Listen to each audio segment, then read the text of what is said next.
know what that was. I didn't know how long I could go. Staring contest. Very good. Very good. Hi, everybody. Hello. How come I only see Nick now? Oh, there we go. Lovely chat room people. He was saying nothing but great things about us and our woof, woof, punctuality. Woof, woof. All right, let's see. Here we go. I have two Hello chat from rooms. Montana. Craig Messerman. Hello, Craig Messerman. Montana must be a very nice place. It is. Big sky country. Oh, thank you, James. Apparently, our show is the most wasted 3 hours of the week. Ah. How is it you block people again? Oh, you can just boot them. Like, well, I'm a bit worried about James if he gets wasted that badly during our show. strong stuff he's got. Yeah, although if you get wasted while watching the show or listening to the show, it's much more enjoyable. Oh, it is. Yeah, I know because I do it all the time. Yeah, we excuse me. Drunken sailor here. No, I'm kidding. Not really. Hey, everybody. Sorry about that. I was on a telefono colo. I had to take. We didn't even notice you were gone. Well, you want to know what? That doesn't surprise me one bit. Aww. I'm never No, missed, we're just kidding. Ever. Yes, you are. Oh, come on. Feel so loved. We do love you. Feel so loved. We love you. Loved. Dana, look into my eyes. Oh, we're having a romantic moment. Yeah.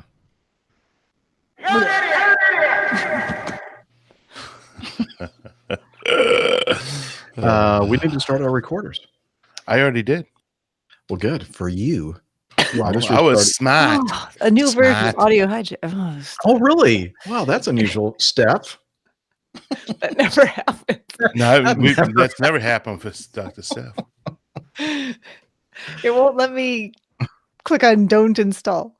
It's quite a quick one, Steph. It only takes about 30 seconds. No, because then it will.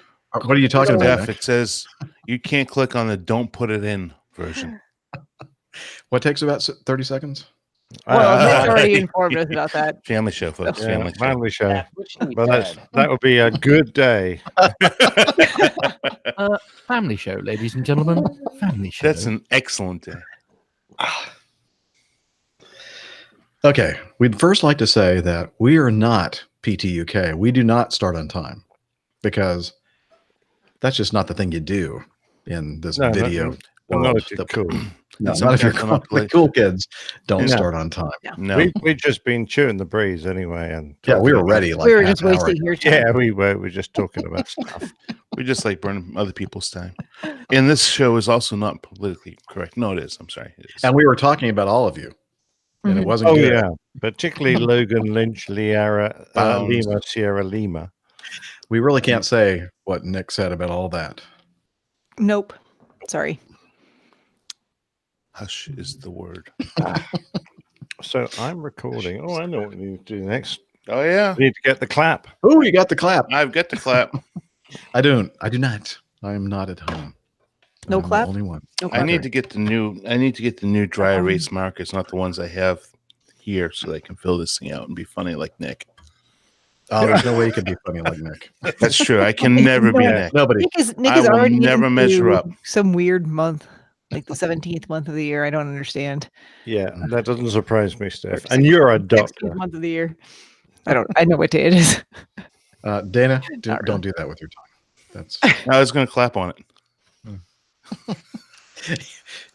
You have the clap on your tongue? Yes. That's not. I'm not a doctor, but I'm pretty sure that is not good. No. Okay, let's do our clap. 3, 2, 1. That was perfect. Oh yeah, it was like perfect. I heard mine, and then it took like a good beat and a half for everyone else's to go. I was like, oh. Well, mine happened at exactly the same time as somebody else's, so someone's really good. That was me. Oh, there you go. Perfect. We clapped at the exact same time. Yep. We are always good for me when we clap at the exact same time. Oh, it's always a simultaneous. We're like identical Simultaneous clap? twins. Yeah, it's You all have claptics. the same clap. we all have the clap. Simultaneous clap. That's always Which is the a goal. new breed. Maybe we should talk about some airplanes. What do you think? I missed you guys. Airplanes? We missed you yeah. too. Let's talk about airplanes. Okay, I'm trying to find my Evernote. Did you hear about the guy that did the intro? The guy that did the intro, thank you, Roger, if you're watching the video. We're not going to use your intro because we changed it up a little bit. And we have a different PT. And we dropped one of those news items that you did. So I'm going to contact you, and then we're going to have you redo it. And then we'll have that in the audio only version. Because Roger never gets it right the first time. Oh, no, every time he gets it right. Oh, every time he does it is right. It's amazing to listen to this man. Yeah. A true professional. Yes. Unlike us. Unlike whatever it is we do. Yeah. Okay. So I'm going to go to my intro page here, and it doesn't really matter what I say because I'm going to replace this in the audio. So I'm trying to work out what you're having for breakfast. What I'm having for breakfast? No, what Jeff's having for breakfast. I'm trying to read the little door hanger to see if he's filled out breakfast. My pickup is 4:40 in the morning. Do you think I'm going to be eating breakfast here at the hotel? Oh, geez, I usually get one of those big trolleys in with, everything and wake up an hour early. There is Breakfast nothing does not open. start. Yeah, no, I'll be long gone before breakfast. The cook shows up for breakfast. Even the airport food, I don't even think that's open. Daytona Beach, though, there's really not. Wow, I don't think we're allowed to have a hotel that doesn't have 24-hour room service. Well, good for you. Congratulations. Yeah. Hey, Nick, all the years I've been flying, I've never once, not even once, have I ever ordered room service. Not even once. What? Really, mate? I've ordered. You should go to the Grand Hyatt in Dubai on a layover, Hyatt? 2-night layover, and order the Or the entire Hyatt. breakfast. Yeah, the Grand Hyatt in Dubai. Very nice. I can promise it's lovely. Yeah, but I'm not a rich captain like you. I cannot afford to eat in my room. Give me a break. I don't know. I went BS. I'm waving the BS flag. This past weekend, I just walked across the street to the very nice Wegmans, which I really wish we had Wegmans. I love Wegmans. What is a Wegman? Huh? What is a Wegman? It's a grocery store. I mean, It's I the know best what it grocery is, but but people listening may not know that. Oh, yes. I was getting there. It's the best grocery store ever. I wish we had one. I wish they were everywhere, but we don't. But I'm sorry I went there rushed you. and had breakfast I purchased breakfast for myself. Well, most people have to, one way or another. Wegmans quite possibly is one of the best grocery stores in the country for sure, and certainly maybe even one of the better ones in the world. But very nice produce selections. I had some fruit for breakfast and some little granola bar things, and that way I didn't have to worry about room service, which I actually don't think there was room service. No, you don't have to worry It's about Boston. You don't need room service. You call up and order pizza or Chinese food 24 hours a day. That's true. Did have some pizza. And Nick is shaking his watch. Is that his watch, or is he dangling something else in front of him? I don't know. Okay. He's trying to indicate that he's ready for us to start the show. Well done, Jeff. Thank you. I picked up on that. Okay, here we go. Quiet on the set. WAPG, it's the Airline Pilot Guy. Airline Pilot Guy, episode 370. Yeah, he's up in the sky. It's the Airline Pilot Guy. Hello, you're listening to the Airline Pilot Guy show. The view from our side of the cockpit door. I'm Captain Jeff, your host, broadcasting live from Studio 316 in the Delta by Marriott Hotel in Daytona Beach, Florida. Today's show is recorded on the 16th of April, 2019. Yeah, he's up in the sky. It's the Airline Pilot Guy. Get your light and it's flying by. with the Airline Pilot Guide.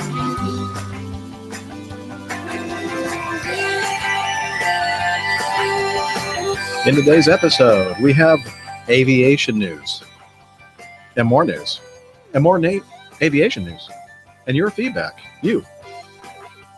And this week's plane tale, disappearing into thin air. Oh, wait, I have a pronunciation guide here. Disappearing into thin air. Oh, thank you.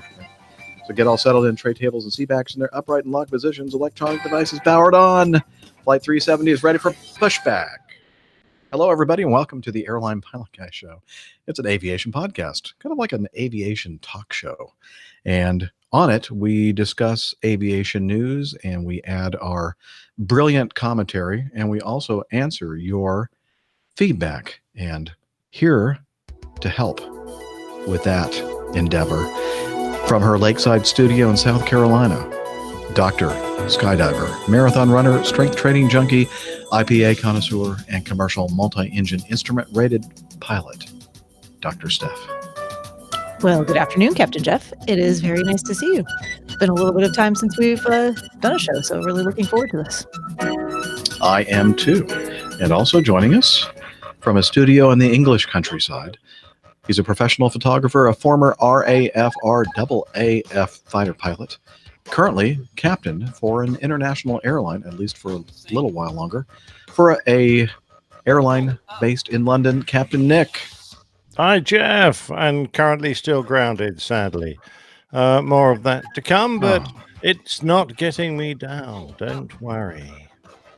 Well, we can all be happy about the fact that the skies are safer. And from his studio near the Concord Covered Bridge in Smyrna, Georgia, barbecue master, motorcycle rider, pontoon boat skipper, underwater photographer, and captain for a major U.S. legacy carrier, Captain Dana. Hey, what am I doing here? Who are you people? I don't recognize any of you. It's been so long since I've been here. But I'm looking forward to being back. Great to see everyone. Great to have you with us, Dana. All right, let's fade that out and let's start talking. You like that transition Smooth, there? real smooth. Well, I'm a Operator. professional. Yes. Well, not really. Yeah. So how has everybody been doing? I think we have a lot of things to talk about. Dana, you haven't been with us for a while. What you been up to? I've been doing that thing, aviating, navigating, and communicating. Ooh. So, yeah, been flying quite a bit since I got back from that big trip to Hawaii. And nothing too major to report other than something that you probably have a piece of audio on here in a little bit. Last few days I've been off, had a awesome opportunity to spend a little time up on the lake for a little R&R on Saturday. Sunday was a rainy day here in the Atlanta area, so it was the first time I've actually sat on my couch and turned on the boob tube, the TV, for a while. So flying wise, been flying, well, I can't even remember where I've been. Oh yeah, I remember where I was. I picked up a trip. And I ended up north of the border with, for me, pulled out my passport, which for me is a cardinal sin.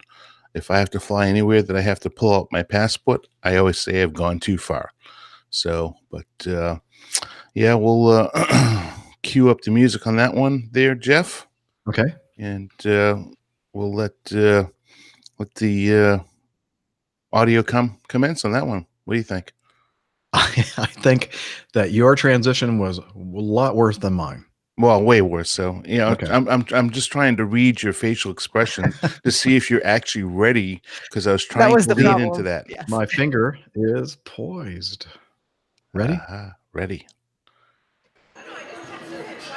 Well, hello there, APG community. This is Captain Dana, and I got lost here, and I found myself north of the United States border in this wonderful country that's named Canada. Oh, Canada. And ironically speaking, everybody that listens to the podcast happens to know that I enjoy watching the Red Sox and also the Bruins and any other Boston sports team. And they're all from here in Toronto, if you haven't figured that out by now. And it happens that the Red Sox are playing Toronto, but unfortunately not here. They're in Boston. And also the Toronto Maple Leafs are squaring off against the Bruins. But I'm not going to go any further with that because it's just ironic that I'm here in Toronto, and that happens to be tonight that's all happening. But the bigger happening this evening happens to be the meetup that we have going on here this evening at the wonderful restaurant that we're at. It's a pizzeria. It's called Scatterbush Italian Kitchen and Bar. And some people came around and said, well, this funny looking guy with bald hair, big blue eyes, and big personality was coming to town, so they figured they'd come join me and have dinner. So I've said enough now, but I'd like to go ahead and introduce the crew to you, and I'm going to start. Who wants to go first? Anybody volunteer? Mike, you want to go first? Okay, I'm going to let them all introduce themselves. You've heard enough from me, so here we go. I'm going to pass the microphone along the table, and everybody's going to have a chance to say hello from this wonderful meetup up here in Toronto. Oh, well, thank you very much, Dana. It's my distinct pleasure to meet you for the first time here in Toronto. I've driven in from London, Ontario, about an hour and 45 minutes away, but I am not the furthest I have not been the one who's traveled the furthest today, but you'll find out about that later. I just want to say thank you very much for coming up and holding this wonderful meetup at this beautiful place here, and thank you very much. Oh, Mike, thank you very much for being here. It's great to meet you. I'm going to pass it on over to Dan. Thank you, Dana. My name's Dan. I've been waiting a while for a meetup somewhere in the Detroit area, but this beautiful place here in Toronto is awesome. Go Leafs. That's for Dana. And I'm a little bit starstruck, so I'm tripping over my own words. And love the show, and thanks very much for making this happen. Hello, my name is Josine. I've given feedback on this podcast before. I have the distinct honor of being the person who has traveled the longest and the furthest to be here today. I came in from Montreal, which is a 6-hour trip, so 12 hours total. But it's been great. I've been meeting some really interesting people, and it's been great to meet Dana for the first time. Thanks, Josine. It's Liz here. What a fantastic evening. Just thank you, Dana, so much for coming up and making this all possible. And thank you, Josine, for coming in all the way from Montreal. And Dan and Mike and Christian and John. It's been just great meeting up with everybody. So, Jeff, why don't you come up to Toronto sometime soon? Huh? Over to John. Good evening. This is the foreign correspondent for the official channel of APG News, John Brown. And I'm enjoying a wonderful evening with my comrades in arms here. And we're enjoying Dana's company and having a very nice evening all together. So we're meeting some new faces and all listeners of varying vintages and enjoying the camaraderie. The last person on our list is Christian, and he's going to introduce himself right now and tell us a little bit about himself. Thank you very much, John. It's Christian Bass. I'm really pleased to meet a lot of the folks here in Toronto and put some faces to the great feedback and voices that we hear on the podcast. And great to meet Captain Dana. And hopefully one day we'll be graced by the presence of Captain Nick and Dr. Steph and Captain Jeff. And John's taken lots of photographs and incriminating evidence. And I will pass it back to Dana. But it's been fabulous to meet everyone and be part of the community. I absolutely love the show. Thanks. Well, thank you, Christian. Thank you, John. Thank you, Liz. Thank you, Josine. Thank you, Dan.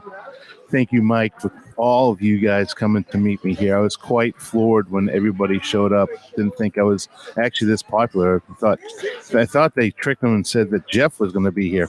So, but anyways, unbelievable meetup. Really impressive. Josine came all the way in from Montreal. I actually picked up this trip in open time when I saw Toronto on the open board. I said, well, there's just one reason I need to go to Toronto, and that is to meet all these great folks up here. So in the meantime, we're going to continue on with our friends and family and fun and everything else we're having here, like a little bit of liquid libation. Obviously not too much, got to work early in the morning. But anyways, been an incredible evening of fun. And I'm going to send it back to you, Jeff, in the studio. We'll talk to you soon. Bye-bye.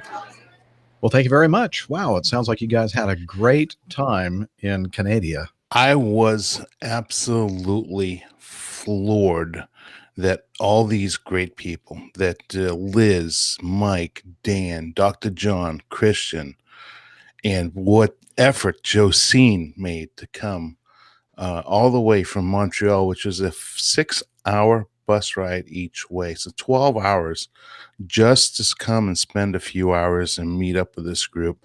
And it was a great group. We had such a great evening. The food was great.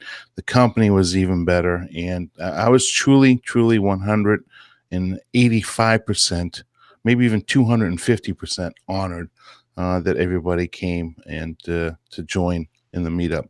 Weather wasn't too bad. A little rain, snow going into Toronto. Of course, I landed on 6 right going into Toronto. Wait a minute. It's April, Dana. It's like you can't believe it. There's no snow this time of year. Yeah, there was snow. There was freezing rain. At 2,000 feet, we're getting ice up like a popsicle. Yeah, it was nasty. So, and I landed on 6 right, and I remember that very explicit conversation we had about 6 right, 6 left in Toronto, and the whole short of 6 left, how close that is. So I thoroughly briefed that, and of course, with it being wet and slippery type of conditions, non-grooved runway, I was very forward with using the auto brakes going in there. Medium and also full flaps and firm touchdown, so I could get the aircraft stop on that non-grooved, non-porous surface. So that was one of the considerations that I had going in there with the conditions that we had. And a couple of things that happened beyond that. I had a very small meetup in Sarasota. Dean, our friend down in Sarasota, met us at the Owens Fish Camp for dinner. My first officer and I. That was the week prior. And I had something very interesting happen with the FAA that got on the airplane. This is actually the last thing I want to talk about today is the gentleman got on the airplane, and he's going to ride my jump seat, and he's an air carrier inspector for ExpressJet Acme Junior. Or actually Continental or United or whoever they're at and who they are now. They all fly for all those carriers. So anyways, he was going up to Cleveland to do an inspection and gets on the airplane and makes a comment to me. He says, the airworthiness certificate looks a little faint to me. Excuse me? He said, yeah, some of the wording here is a little, I can't read it all. It's a little worn out. I looked at him. I said to him, okay. He says, but you know what? Don't delay the flight for it. Everything's okay. Just, make sure they get it addressed. I looked at him. I said, sure, great. 131.67. Let's call maintenance out here. And then we sat down that road that we had to get special exemption to be able to fly that aircraft, because this gentleman gets on the airplane and decides to go ahead and make an issue of the way that the airworthiness. But didn't he just tell you that it's okay for now? Just have it done eventually. Yeah, that's probably a test for me to see if I'm going to fly. I would have said, okay, I'm good. No, Papa don't play that. Papa don't play that little story. Okay, it's great. Yo, thanks, great. Only come find out his wife's in the back of the airplane, going up with him. So, that's the way I handle that one, and that, in my opinion, was the best, in my opinion, because if you have the governing body that is in the enforcement end of things get on the aircraft and say, this is a little questionable, but you know what, don't worry about it, but because I want to get to where I'm going, because my wife's in the back of the airplane, I throw up a red flag and say, no, I'm sorry. Yeah, we're going to have it addressed, and if it's not addressable, we're going to take a different airplane. So that's, I know you don't But his agree with me. wife was in the back of the airplane. But his wife was in the back of the You airplane. got to read between the lines, Dana. Yeah, well, Whatever. you should have this. That'll teach him to be picky. Well, he got the wrong guy to be picky. Yeah. I guess I'm a little bit loosey-goosey. Well, you've also been doing it a lot longer, and yeah, that's true. Yeah. What do I have to lose? I only have just under 5 years to go. Who cares? Right. And so if I had to go do the song and dance in front of the people in the Crystal Palace, I don't think I have as much of a leg to stand on than somebody that has the level of your experience. So I'm going to take the high side and do things properly, like find dates missing on MELs and certain things not filled out properly, wrong verbiage. I look for that type of stuff because it's my bottom line now. So it's very important to me. Oh, okay. Anything else going on besides that awesome meetup in Toronto and the fish camp meetup? No, just flying the next 12 of 13 days in a row. And by the time we get this out, it will probably be too late, and all the folks will have have not listened to it, but my schedule is posted out there on the website, on the calendar, and the places that I'll be, such great places like Savannah coming up. I have, let's see, let me just log back into my phone real quick. I had it here a second ago. And let's see, this week I have Savannah and Indianapolis. The next week, Cleveland and Sarasota. Lunch in Sarasota again with Dean is on the books for right now. And Raleigh, Durham, and Nashville coming up the following weekend. And I end with the end of the month with Panama City and Buffalo. Now, I don't know. I'm just looking at the cities. I'm not looking at the times I'm there. That is all online. I'm not going to go into all that detail. So reach out to me if I can be there and meet up with you guys. I'd love to.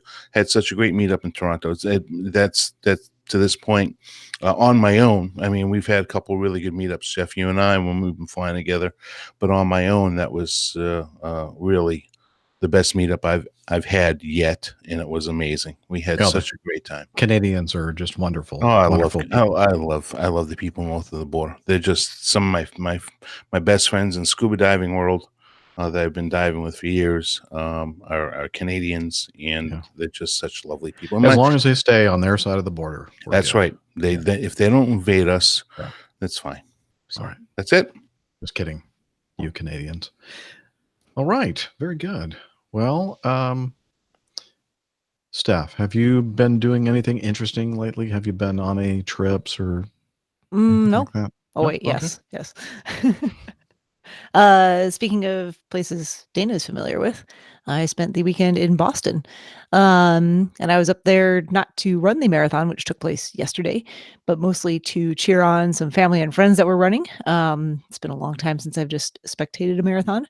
And I had planned to run the 5K, which takes place on Saturday morning. And then the marathon is on Monday. And after coming back from the last race I ran, I had all kinds of plans to really train for a shorter distance and inject some speed into my workouts and try and really work on a personal best time for that race. And I've done something to my knee. So I really didn't do a whole lot of training, and I kind of hobbled through the race anyway. Had a good time. But it was a great weekend. The weather was it was a 3-legged race, wasn't it? Yes. No. Okay.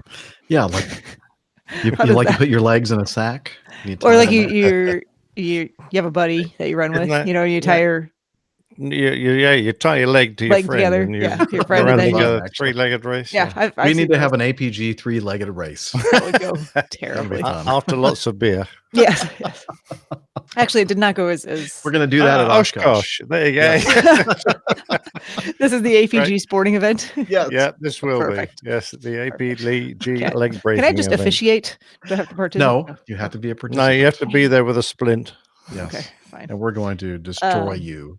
Great. Can't wait for that one. But very nice weekend. Nothing really aviation related other than the flight I took up there and back. And for some reason, we were very delayed on the way up there. I'm still not sure what the issue was. There was a ground stop involving only mainline American Airlines at Charlotte. It's when I was American leaving. Airlines. What else do you need to say? I know it's not. It was not Acme, unfortunately. So there you have it. I don't know. Finally got up there, got some sleep, ran a race, saw lots and lots and lots of friends from actually kind of all different walks of life. Not all running friends necessarily, but I've got some friends in the Manchester, New Hampshire area who decided to come down and hang out for a few hours and one of the days, and then another friend from Chicago was in town, and obviously my friends and family that were running. So it was a lovely weekend. So, Steph, tell me a little bit about the local beer you you drank up there in Boston. I drove. Yeah, I hope you didn't drive after drinking the beer. Actually, primarily I drank the 26.2 brew, which was created for the marathon. 26.2% alcohol. That's Yeah, pretty it's- strong. Yes. It seems like it because Very strong. wow, it was strong stuff. I'll tell you what. And I also had a local cider, and I can't remember the name of the cider now. Oh, we needed to get Steph to read some technical documents. Last night would have been a bad time for reading technical documents. I can tell you that much. So, but aviation stuff. Hoping to have some nice weather this week. I've got one of the local flight school planes booked a couple of times, and so hopefully there will be some aviation stories for me to recount on our next show. I hope so. Yeah, I mean, I wasn't planning on talking about anything aviation related today, so at all. Oh well. Despite all those news articles and feedback you put in the notes there. Yeah, but you're going to have to. You'll have I was to just going to bring it comment on some of back to running and drinking each time. Anyway, drinking and flying. What else is there? Yeah. Okay. Not much. Let's see. Well, that leaves the venerable Captain Nick. What have you been up to, sir? Well, not a lot, Jeff. I've had an MRI. I'm waiting for my appointment to consult with Mr. McLaren, who I actually thought F1? was a Formula. Yeah, that's just what I was thinking. But he doesn't work that fast. It's taken me 2 weeks to get an appointment. So yeah, I've got that in a few days. Well, they're busy, Nick. There is an F1 season going on. That's very true, but they're not doing very well. So yeah. Anyway, yeah. So I'll know more by the next show as to what the problem is and when I'm likely to be fit. But it's what is it today? The 16th. My final trip's going to be like on the 13th. The days are going by fast, and I'm afraid I think it's starting to become more remote, but never say never. But rather than talk about my problems, I got a fantastic photograph on Facebook, a private message from one of our listeners, John Pickard. Now, he's sitting down holding up a picture of our logo, and he's sitting down at 17,600 feet, which for most of our listeners, that fly a lot, that wouldn't really be very remarkable, would it? But it's on the ground. Yeah, he is. He's sitting on a rock. He's not sitting in an airplane. He's sitting on a rock at 5,360 meters, 17,600 feet, because John Pickard is on holiday, and he is at Everest Base Camp, and he's gone up there with our logo, and it says Base Camp Everest. I think 17,600 feet. It's got the date and his name, John Pickard, which I think is absolutely fantastic. That is just one of the most remarkable pictures I've ever seen. Brilliant picture, and you can see the rocks and the snow behind him, and all the weather. A bit of cloud, a bit of sky, and I've just been chatting to him to find out what's happening. He said he got out of Lukla Airport, and we're going to talk about this airport later. It's one of the most dangerous airports in the world. So he got out of there just before the incident we're going to discuss later. And he has some footage of his landing at Lukla too, so he might well post that.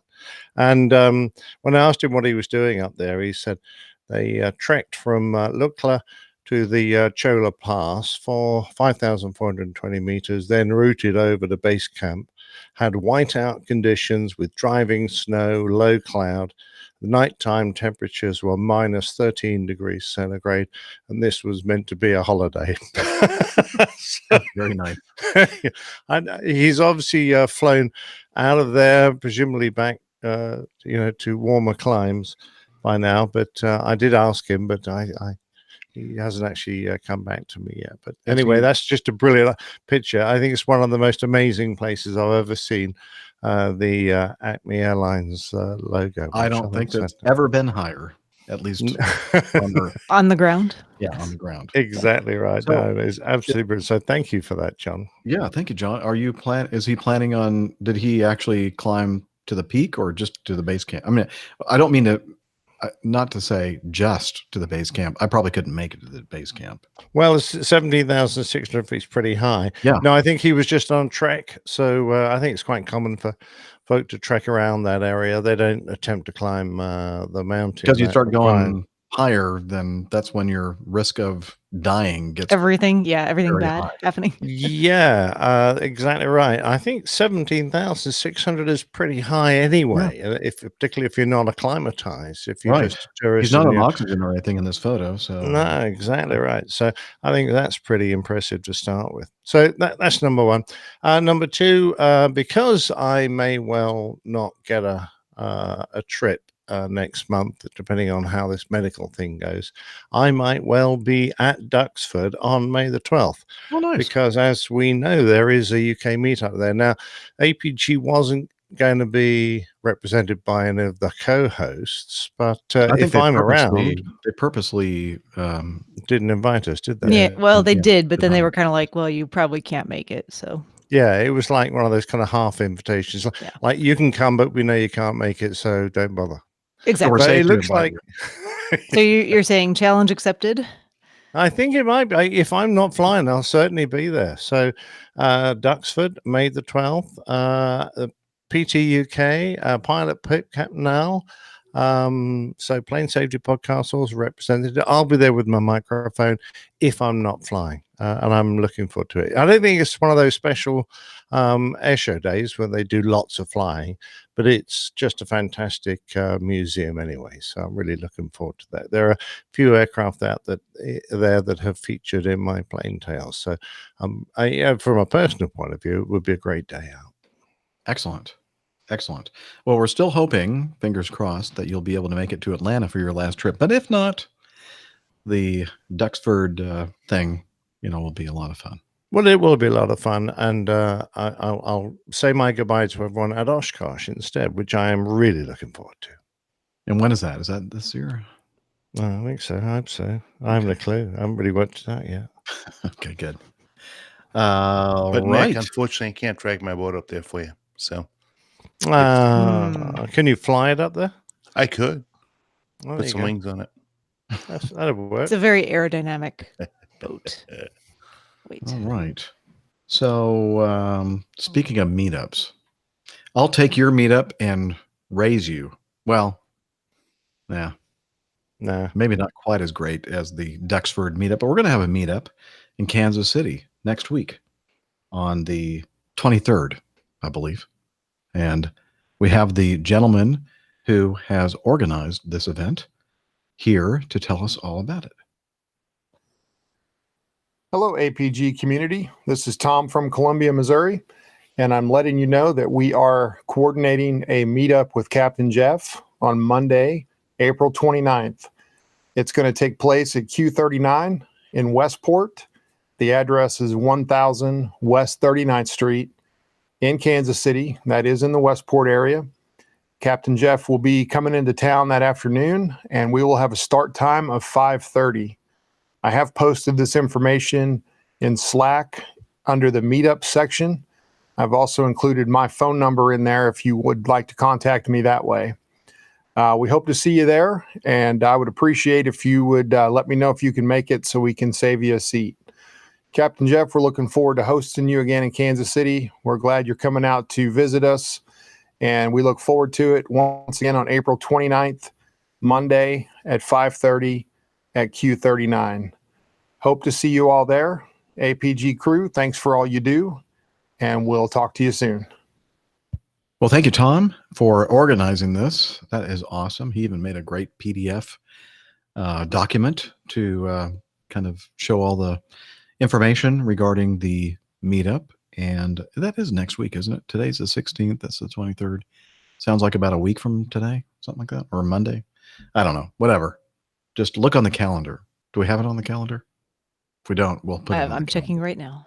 Okay. This is probably Probably is not on the calendar. We're gonna have it on the calendar, and you can learn more about it if you're in the Kansas City general area. Love to meet you. I do not see it on the calendar. Oh, okay. Well, then we'll make sure it The gets on there. 23rd? That's next Tuesday. Yeah, I believe it's the 23rd. Yeah, at 4 p.m. at Albert G's Barbecue. And yeah, Paul Shelton, if you're listening, yes, we're meeting up at Albert G's in Kansas City. All right. Looking forward to that. I always love eating barbecue and drinking beer and talking to ABG folks. Okay. Looking at my notes here, I think we covered everything. And if you want to keep track of all this stuff, first of all, join our Slack team, or you can go over to airlinepilotguide.com/calendar and see what's on the ABG Community Calendar. Now, speaking of Oshkosh, we are, if you have been living under a rock, that is going to be our big meetup this year. And that's the third week of July, I believe. And the APG crew is going to be there for certain days of the week. I'm not sure if we're all going to be there the entire week, but I know that Captain Nick and I are going to be. In fact, we are going to, the week before, we are going to do a road trip up to Dayton, Ohio to go to the U.S. Air Force Museum. And then after that, we're going to continue over to Chicago. And then we're going to, it's probably a bad idea, rent an RV, and we're going to drive it from there up to Oshkosh. So if you're planning on being on the roads between Chicago and Oshkosh, Wisconsin, on whatever day that is, don't. Yeah, stay off the roads between Chicago and Oshkosh, Wisconsin, because there's going to be an RV out of control. Yeah, we've rented the RV from National Lampoon. Very nice company. Now, Nick, I have to ask you a question. Do you still have your English paper driver's license? Yeah. Well, if you're driving, then they wouldn't ever know what to do with that, so they could never give you a ticket. Oh, okay. Yeah, it'd be fine. So make Nick drive. I'll let you just a little tidbit on that, because they just don't know how to handle it and can't process it. So you'd never have an issue. Yeah, it's pretty fragile now. It's like a museum piece, but it's still valid. Oh, you could bring it over and use that instead of any other driver's license, and they could say, "Well, do you have another drive?" "Well, this is my driver's license, sir." That is a good idea. Right. Thank you, Dana. We'll have Nick drive the RV. Definitely don't get on the roads. Definitely no, because then they can speed, and what are they going to say? And I'll be driving on the wrong side. No, actually, I'll be driving on the correct side. Uh-oh. No, be afraid. Be very afraid. I think I'll just meet you up at Oshkosh. Yeah, I'll be meeting you there. Anyway, the entire crew is going to be there for some of the time up there. So we look forward to meeting you if you are going to be at Oshkosh this year. We're going to have a blast, I'm sure. I'll just bid for long Milwaukee overnight. You know, Dana, you look awfully pale to me. Something is going on in your system. It's going to peak around looks July. Actually, I've been saving my APD, Uh-huh. and I picked up an extra chip this month that I'm going to bank some of the time off of. Oh. So, and What's also APD? What does that mean? Atlanta Police Department? Yeah, Atlanta Police Department or Alcohol Patrol Death. No. What? No, Alcohol Patrol Detox. A professional. I was going to come up with cook for something, but anyways, no, I've got a couple tricks up my sleeve that I'm going to try to use, and that is, we now have the option to move a couple days off of a future vacation, to drop trips that touch. So I can use that, or I have my APD, authorized personal drop, which is, as long as it's not around a holiday and the reserve coverage is of a certain level, then I can go ahead and use that to drop it without pay. So that would be a very expensive proposition. So what I'm really trying to do is I'm going to use, if I'm unable to hold that whole time off, which is probably very likely, I will use the vacation option first and augment that with a couple of more hours worth of banked pay, because we have that ability to do that. And so I've been planning ahead, and in hopes that it can work. What he's saying is that he's going to be there. I'm going to be there. And if I were to be a little pale, then I wouldn't be able to get there without getting on my motorcycle and riding or driving all the way up there. Take care of yourself, please. I will take care of myself. Okay. So I was going to say something else. It was brilliant. It was really going to be just highlight of the show. Yeah. Yeah. Oh, probably the title of the show. Probably. I just remember what it was. Darn it, Jeff. Think. Oshkosh. Driving we have a lot of work. Oh, I know what it was. Hey, speaking of Oshkosh, we have a lot of folks that live in that general area that have been writing in and saying, look, we can be there to help you out in whatever capacity you need us to, transportation, lodging, etc. And we've created, Hillel created an a Slack channel on the ABG Slack team thing. And it is Oshkosh 2019, I believe. And you can sign up to be part of or subscribe to that channel on Slack. And there you'll find all that information. So thank you, all of you who have contacted me directly and the team regarding helping out with transportation and whatever you can do to help us out up there. So it's just wonderful, this APG community we have. And we look forward to meeting all of you in July.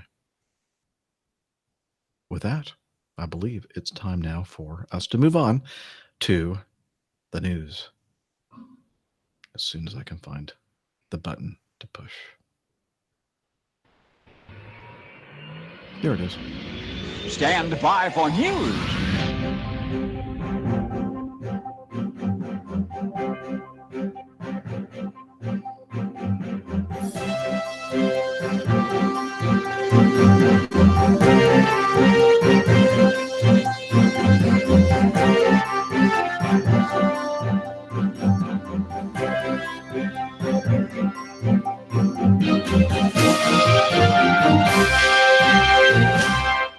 Except we need to do something before that. I was like, did I miss something? Like, I think coffee. I was just trying to move for a minute or something. Trying to get this thing going. Coffee. We thought you were trying a new format. I'm looking at I'm getting all kinds of messages in the back channel. Coffee fund? Coffee fund? Jeff? Idiot. Also, I think I screwed up the dates. The Kansas City. Oh, shoot. Yeah, there's a Tulsa meetup as well. I don't remember. Did I put that in the notes? I don't know. I've already deleted it because we were on the coffee fund. Well, I think you combined them together. The Yeah, I Kansas think City I and the did. Tulsa one is what happened. Now that I'm reading it. Wait a minute. Tulsa meetup is the 23rd. Yes. Crap. I'm not sure when the Kansas City one is actually. Kansas City one is the 29th. Aha. Dang it. Mm-hmm. Wait a minute. At Albert G's barbecue. And they Wait a ask why. minute. And they ask why we missed items on checklist. Oh, hang on. Oh, crap. Tom did not do a PDF. Larry did. I don't know how to fix Who's this. on first? I cannot fix this. It's going to be a minor miracle for me to actually make the sound Intelligent. Yeah. When I do the audio. Crap. Good Okay. luck. So, did somebody just say the F word? Yeah. Okay. Part. I think it was just in my mind. Okay. Okay. So yeah, here's the deal. Larry, Gregory, and Tulsa made this beautiful PDF of the Tulsa meetup, April 23rd at 4 o'clock at Albert G's. It's going to be on 421 East 1st Street in Tulsa, Oklahoma. And that is my next trip. Now, Tom Seagraves, a different person, not Larry, a different guy, is going to be hosting the Kansas City meetup, the following trip that I'm doing on the 29th in Kansas City. And I'm not really sure where we're going there. Do we know that yet? Maybe we do. I don't know. You'll remember when you listen to the audio about it, because I think that he did say. Oh, I don't know. Wow. I completely screwed this up. How did I conflate the two? I think you just, because they're right next to each other, so you just Tulsa look down and Kansas City are like really close. they're in different states. Well, Jeff. yeah, but those states are like connected. Mm. They're touching each other. Nice try. Yeah, they are, Yeah. right? Yeah. That's quite a distance away from each other. More likely is the fact that you put those two pieces of information right next to each other, so you just read from one down into the other. Yeah. Why don't you just redo that little beer. section? Yeah, just redo it right now, and then you can redo cut it. out whatever we were all talking about and screwing it up, and just. What section? How do I start this? Okay. I don't know. I'm getting the beer while you sort it out. Okay. Yeah, I'm gonna go get some more bourbon. Yeah, they're both barbecue restaurants. Thank you, Liz. Liz has me. She has my back. What all of you do, actually. Thank you. Okay. So I see the Tulsa meetup. Okay. Yeah, I did. I put those two together thinking that they were the same thing, but they're not. Okay. Hey, so for me, I'm going to have a couple of meetups. I know that you guys are having fun out there with meetups. Before I do that, though, I want to tell you about a meetup that I had, a personal one-on-one meetup with one of our community members, also a Coffee Fund Cadre member, Mark Roboff. He was in Atlanta for a conference. He's an IT guy, and he's into aeronautics and defense and all kinds of really like high-level stuff that I didn't really understand. He was talking to me at this place across from his hotel, and I'm thinking, wow, he's saying like some really heavy stuff that I don't understand because I'm just a pilot. But anyway, no, I'm just kidding. Had a great time with Mark in Atlanta, and so just wanted to mention that. And we also have some meetups that involve me in the near future. The first one is next trip, the 23rd of April, which is what? Is that a week from today? Let's see. Today's the 16th plus 7, 23. Yes, it's next Tuesday. Next Tuesday in Tulsa, Oklahoma. And it's at the Albert G's barbecue. And we're going to be there at 4 o'clock. Thank you, Larry Gregory, for organizing that. And we'll put some information about that in the show notes. So if you're in the Tulsa area, I know we have some APGers there. If you want to attend the meetup, please do, and look for that information in the show notes. Or, as always, we recommend that you join our Slack team. And then the following week, I'm going to be in Kansas City on a layover, and we have this piece of audio feedback where Tom tells us about the Kansas City meetup. And now you're listening to it right now because I'm playing it. Isn't that wonderful?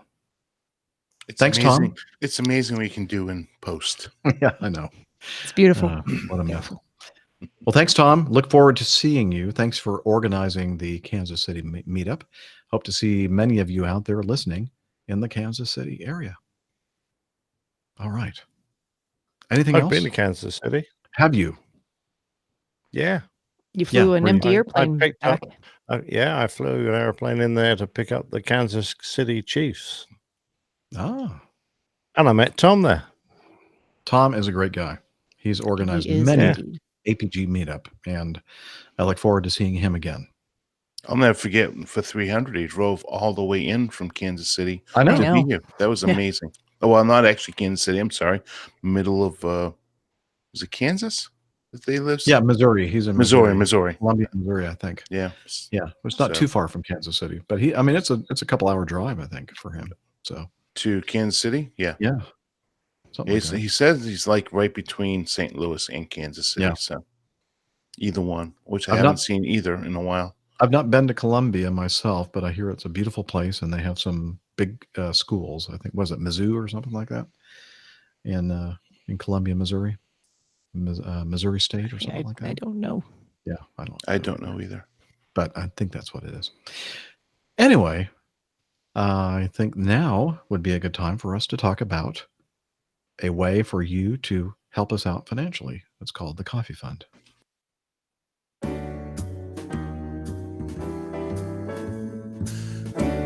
Johnny, how much more coffee? No thanks. I love coffee. I love tea. I love the APG Community. Coffee and tea and the Java and me. A cup, a cup, a cup, a cup, a cup. That is the great Jeff Smith singing the Java Jive to serenade us while we're talking about the folks that are contributors to the Coffee Fund. And since the last episode, we've had a contribution via the Coffee Fund Classic method. Joshua, no, take that back. Joshua, you'll have to wait. William Shaper, or Shopper, Schaper, he gave us $100. Wow. Thank you. That deserves a bell. Brilliant. Yay. Thank you, sir. And that is your way to contribute on a one-time basis or a recurring basis if you prefer. So thank you very much, sir. And the other way to be part of our Coffee Fund cadre is to become a patron via Patreon. And we have a new producer, Joshua, and thank you very much. And we have a new executive producer, Paul Stackhouse. And again, if you want to become a patron of the show and join patreon.com/airlinepilotguy, head over to airlinepilotguy.com/coffee.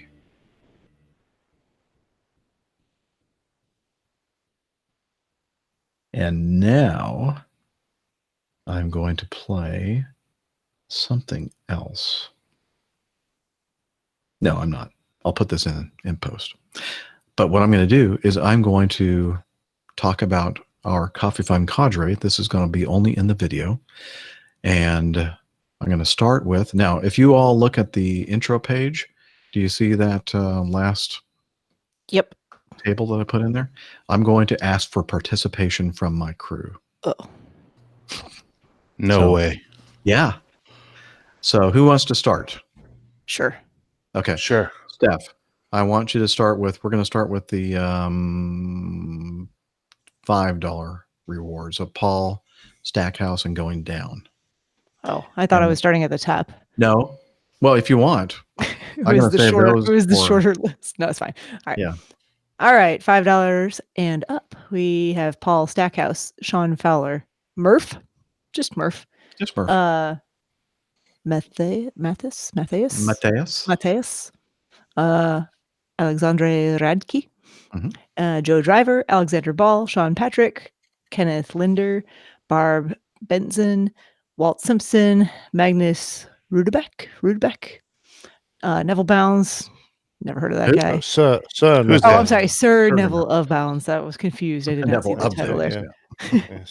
Yes. Glaucus Oliveira, Liz Piper, Who? Liz, Chad Freeman, Dan Blake, Tony Fletcher, Jay Johnson, Greg. You know Greg, who you are. Greg who? Just Greg. Just Amir Greg, yeah. Noruzi, Bill Hunter, Justin Williams, Dom Burke, Eric Knoll, Wilhelm Jan, not sure. Yeah. Jan, think so. James Devoy, Rob Warren, Dirk Brom, Oxford Amir, Stewart, Tea Kettle 15.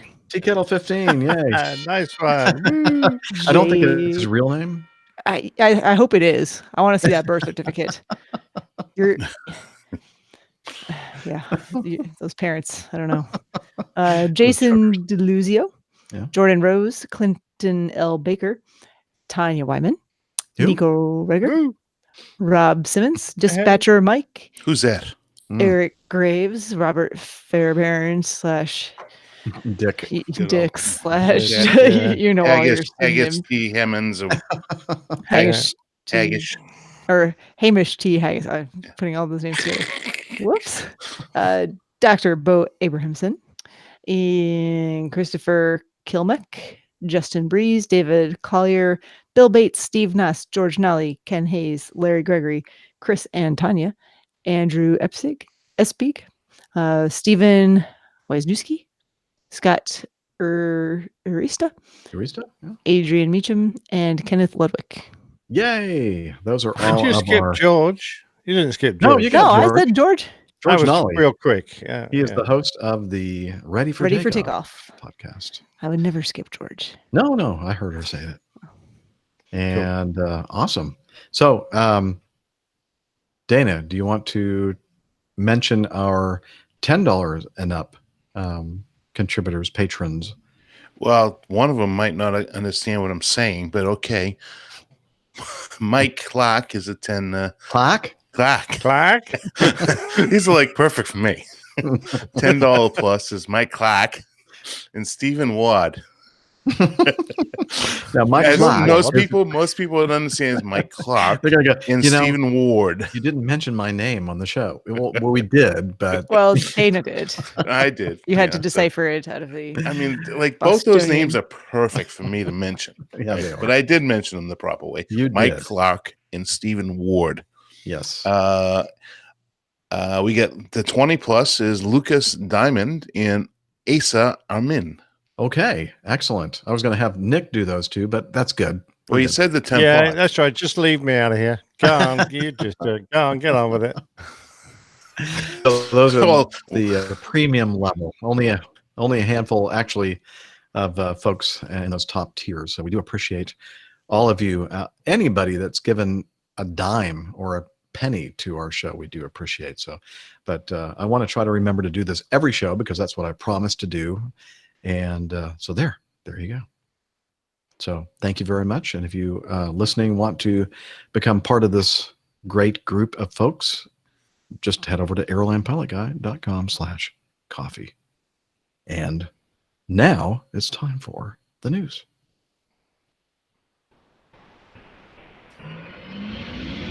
Stand by for news.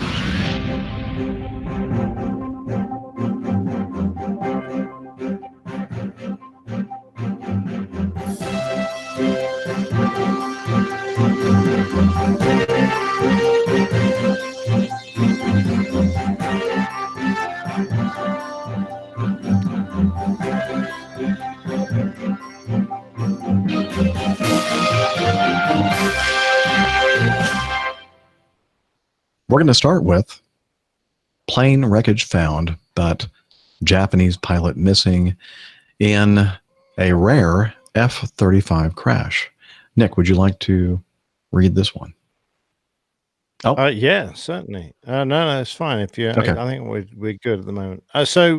This is concerns the search and rescue teams. We're looking for the crashed Japanese F-35 stealth fighter in the Pacific Ocean, close to the northern Japan island, and they were scouring the water for the missing pilot authorities said on Wednesday. Now, the aircraft's less than a year old. Was the first F-35 assembled in Japan. Now, I didn't realize they were assembling their own out there, so that's kind of good.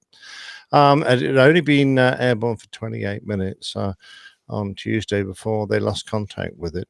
The plane had logged a total of 280 hours in the air. It was the second F-35 to crash since the aircraft's first flight in 2006. So it has got a pretty good safety record. Bear in mind that it's only a single-engined aircraft. So, there is added risk there. And they say this incident could reignite concern about that design. Manufacturer Lockheed Martin is competing for orders in Finland and Switzerland. And, of course, the Brits are also trying to sell, I say the Brits, it's a European consortium trying to sell a Eurofighter Typhoon. And, of course, Boeing is trying to sell their Super F-18E/F jet as well. So those countries are looking at a number of options, but the F-35 could be it. Finland could still pick the F-35 as it's close to Russia, said Justin Bronca, research fellow at Royal United Service Institute. I'm not quite sure the logic behind that. I think any decent fighter, because you're close to Russia, would work, but perhaps he's saying that you need to have an edge and buy the best if you're that close to Russia. The article goes on to say they'd be surprised if there was a common catastrophic fault hidden away, because the aircraft's completed a lot of flight hours now. So I think they'd have picked up if there'd been any common thread. They've recovered the wreckage, and it was definitely from the F-35, but as it stands, the pilot has still yet to be found, his body. We're assuming he's died in the crash, but that's all a bit sad, really, isn't it? It is, and he was not an inexperienced pilot. He had 3,200 hours of flying time, only 60 hours in the F-35, but they've only recently been flying the airplane there in Japan. Yeah, exactly right.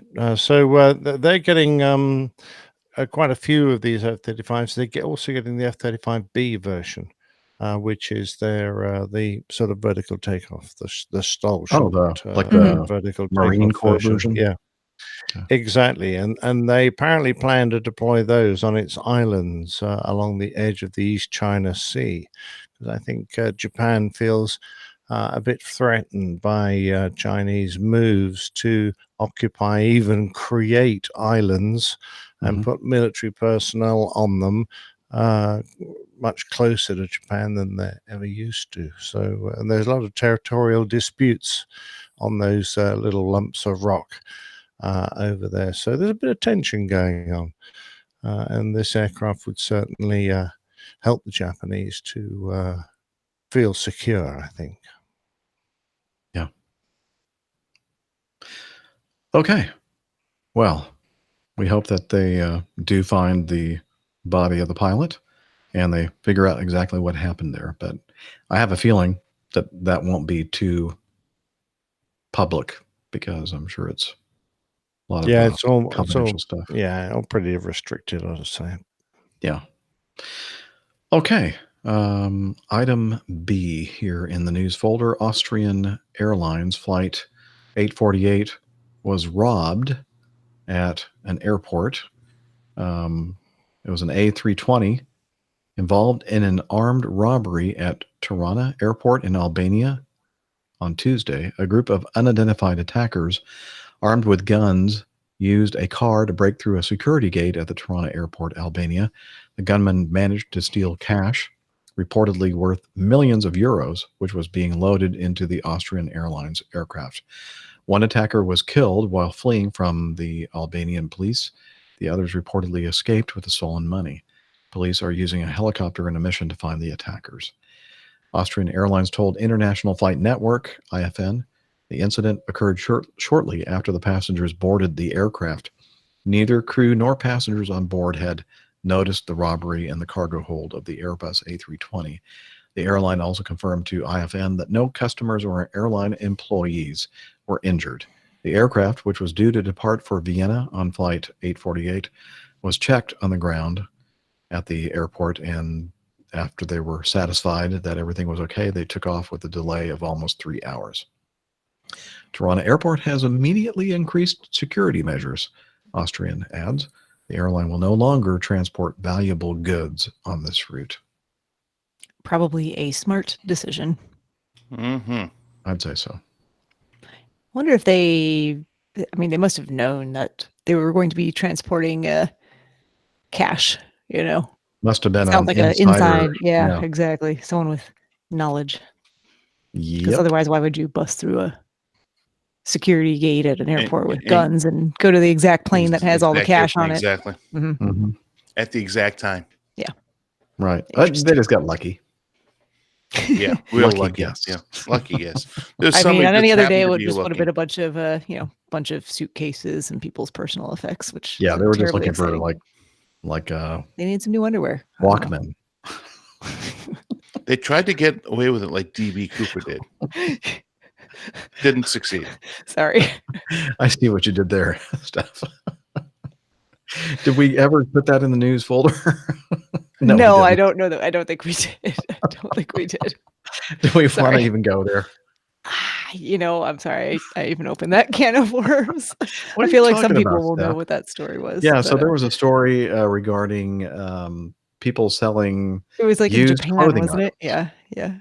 Used flight online. attendant outfits or something. Mhm. Yeah. Yeah. You had to go there, Including didn't all you? of the personal effects. Apparently, there's a large market for it. Who knew? Apparently, yeah. So perhaps we should just move on. Sorry, Liz. We'll move on now. Yeah, Liz, move on. Liz Let's move on. specifically didn't. Yes, she was trying to Liz steer us doesn't clear of normally that. use capital letters like that. I know. She's like, for the love of God, please stop and move on to the actual news. Okay. Well, maybe Matt might have something to say to us right now. Family show, ladies and gentlemen. Family show. Yes, Okay. I did notice that Nick has disappeared. He did He not was want to so talk embarrassed. about such filth. Sorry, Nick. Let's see here. Oh, no. I hope that Nick returns sometime soon because this is going to be an interesting discussion. Is he back? I'm not looking at the video. Not yet. Shall we find out where he went? Yeah. Before we Nick, continue? where are you? Oh, he's Oh, gone. he left us completely. He's gone. Yeah, I know. Yeah, he's gone. Oh, okay. I thought you just meant he left his. No, he dropped off. He just disappeared. Okay. Well, we'll Let's wait. see if I can find him here. All right. Shall we Oh, walkie chat talkie? room. Are you enjoying this? Oh, man. I can't wait to talk Restarting about this computer. Where did you go, Nick? Captain Nick. He's restarting the computer. Oh, is he? Okay, sorry. And too many messages coming through. But he may have gotten that walkie-talkie message. Well, that's why I sent it there instead of to his. Yeah. That was a good way to go there. Yeah, he hasn't answered it. That's fine. He's busy. He's busy. All right. Well, rebooting. do I have a moment to use the little girl's room and Oh, yes, get a new please do. beverage? Okay. Yes. Yes, there you go. Refresh. Refresh. Oh, I did. Thank you. Oh, look at that. How did More that happen? caffeine. No more caffeine. Did your lovely wife take care of that for you? No, she's not home yet. She actually went by the liquor store to grab a little more vodka. And vodka. And she went to the market to get some supplies for dinner this evening because right now I can smell the pork carnitas cooking. They've had cooking for the last 2 hours. Oh, nice. So those are going to be very good. Yeah, so coming home from Toronto, I went to duty free and they had the limited edition Crown Royal. Oh my God. Hey, Liz, if you're listening, if you ever come back down here, limited edition Crown Royal, please. That stuff is delicious. It is fantastic. So is Crown Royal Canadian whiskey? It's a Canadian whiskey, and I do like Crown. It's actually pretty good, but the Crown Royal, the upper end, the select, and the now the limited edition, really good stuff. You know, you get the run of the mill kind of like Jack Daniels is to Crown Royal, the regular Crown Royal. So although Crown Royal is actually much smoother than Jack Daniels, I don't particularly care for Jack Daniels. But here I sound like an alcoholic again. But So, you know, I drink this stuff to enjoy it. Canadian. What's the difference between Canadian whiskey and like a bourbon like Jack Daniels? All right, so bourbon is specifically made and only made one place in the world, and that's in Kentucky. Yeah, it can be And from it's like no a other corn place. mash or something like It's that? a corn mash, exactly correct. What about the Crown Royal or the Crown Canadian Royal whiskey? is a barrel aged whiskey, just a basic whiskey. So I don't know the specifics behind Crown Royal. Of course, I know more about Scotch nowadays than I do about the Crown Royal whiskeys or the Jack Daniels. It's just a different way of making whiskey. Whereas the only way that a whiskey can be actually a bourbon has to be made in Kentucky. Canadian whiskey is made from rye, according to our main man, Micah. He's making And whiskey Liv. is made from rye. Okay. From I'm, corn base. Okay, so there you go. I don't know. I'm not that much of an expert. Main man Micah, thank you for coming through for me. And Liz did as well. We're seeing like different kind of communications coming in. I did bring Liz a very nice bottle of scotch. Did you? I did She indeed. enjoys her scotch. I was going to go down to the and sadly enough, I had to do paperwork. I had a 3-hour sit in Atlanta, and I had to do paperwork on before I went up to Toronto. Would you F up something? I did not. I did not. Others did. So it was the which one did I do on that one? Oh, that was due to a no talk that was not loaded because the agent came up while I happened to be indisposed in the facility, making sure I do my PDP, which is an emergency procedure that most people don't know about. If you It's a don't pre-departure procedure. It's pre-departure procedure. That's correct. It's a pre-departure P. So, you know, we lock ourselves in the flight deck, and on, you know, an hour to 2 hour flight, you generally don't, as long as you go to the bathroom before you leave, don't have to go in flight. So it makes things a lot easier. So anyways, I went in there for a moment, came back out. The first officer told me the ramp agent was just here looking for you for the signature on the no talk. I said, oh, great. Where is it? I'll be happy to sign it. And he never came back. Oh. Then proceeded to load the dangerous goods on the airplane, close the door, jetway pushes off, and was on the headset and says, we're ready for pushback. And I then said to him, well, is there something you want to tell me or have signed, or what's going on here, sir? And he said, yeah, the no talk. I said, yeah. Is my signature on it? He said, no. I said, is the dangerous goods still on the aircraft? Yes. Take them off. So I ended up having to write that whole thing up, and we took a delay for it. And so anyways, bottom line on that, I spent that bit of time talking to my buddy Ryan, and then sat down and did all that paperwork. And I was going to go to the it's called flight station, grab a model of something or something similar for Liz, but I forgot to do that. So I decided to just go ahead and bring her a very nice bottle of scotch. So next time, Liz, I promise. How nice. So that's it. That's what happened on that particular day on my way to Toronto. Toronto. What a great, I actually took a beautiful photograph. Oh, I said the one with the moon in the background. Moon, yep. Yes, I saw that one. Very nice.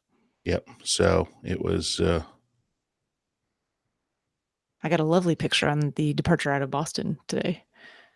I'll have to post and share. There's nothing like beautiful photography from the air. Mm-hmm. Too bad we can't do it in the flight deck. So, anyways, that's what happened. Interesting. What else? Okay, it looks like Nick is now resetting the router. The router. Or what we'd call the router. Let's call it what it is. He's not here. So. Yeah. It's router, people. Router. Router. Sounds Router. so Liz said, Roto router. "Oh yeah, Roto. Roto-Rooter. Liz reminded me about my delay out of Toronto. Yes, this has actually never happened to me. 4:45 in the morning pickup, and I received a phone call at the front desk from my cohort that he had food poisoning and couldn't decide which end of the toilet to be on, and was not going to be able to make the flight. So he called in. I called the company and said, "Hey, what do you want me to do? Why don't you just go hang out in your room, because we're going to have to find a new first officer to fly into Toronto, because obviously we have nobody there that's ready and able and willing to go ahead and take an airplane down to Atlanta for us." So I've never actually had that. He should have happen gone to me. out to dinner with you all. Yeah, and he was very much invited. A really good guy. He's been with the company with Acme about a year and a half. A former ExpressJet guy, a regional guy that was flying. So he knows the whole deal. He knows how everything works, and he was really sharp, real good guy to fly with. So he did not want to. He had actually was working on a real estate deal that they're moving from one house to another in the Atlanta area. So he didn't have the time to come join us. Grabbed what he had told me when he was going up, that he was going to grab some food from the hotel. So I don't know if that actually occurred or not, or whether he just went out locally, but he ended up with food poisoning. I do not know the end result as to when he actually got back to Atlanta, but they were able to reroute an extremely senior first officer. He was deadheading from Detroit, and he was going to deviate to from Deadhead to go home to St. Louis. And so he was very excited and happy and joyous to Really? He must have been. He was like, this has just made my day. Yes, made my day. But I get to fly with Dana. Yes. You get to fly with Who Captain Dana. Who wouldn't be? So they deadheaded him from Detroit to Toronto to fly to Atlanta, then go home. So he was not a not a happy boy. I mean, in the end, he was really cool. He actually, just had a good perspective, and then when he realized who he was flying with, that it made it all worth it. Yes, had to have. Yes, I. Did David mute himself? Yeah. Why'd you mute yourself? You were in the middle of. Here, my back. Yes. All right, there we go. So you just like cut off there. I was like, oh. Yeah, my mic just had a little accident.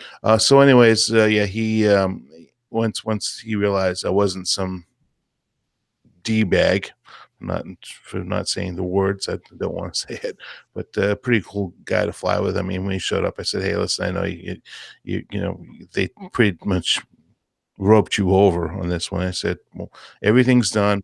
I'll pre-flight, all the work's done. Just sit here, relax. Do you want to fly?" I asked him. I said, "Do you want to fly? You can fly it if you want. You fly the leg down." And he said, "Nah, I don't want to fly." Okay, cool. So I end up flying us back to Atlanta at Mach 0.80. No, not quite that fast, but pretty close. So, and got done 14 minutes prior than I was originally scheduled to be done for the day anyways. So it actually worked out. Win-win. Supposed to be done at 12:17 after I went and did a Birmingham turn. Instead, I ended up getting back to Atlanta at 12. We blocked in at 12:03.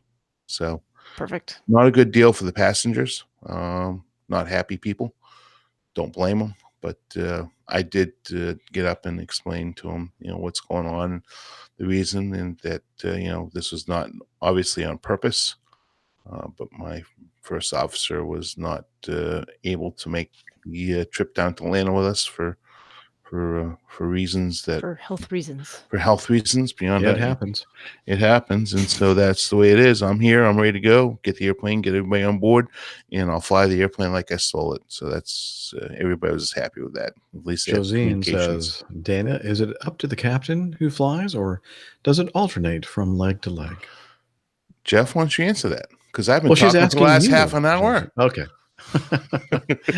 It's up to the captain, but traditionally, the captain will normally take the first flight, and that's so that the first officer can have some idea of how the captain operates the airplane. And I just think it's wouldn't you agree, Dana? That's just the way that traditionally we do it.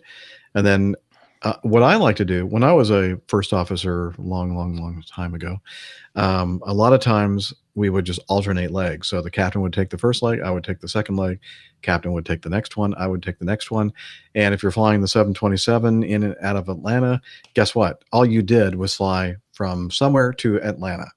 And that got old very, very quickly. So I kind of thought to myself, when I become a captain, and I think a lot of captains do this now, we kind of do like pairs. So if our trip is going from Atlanta to Memphis to Atlanta, I'll take those first two legs, and then my first officer can take the next two, Atlanta to Charleston layover, and the next day Charleston back to Atlanta.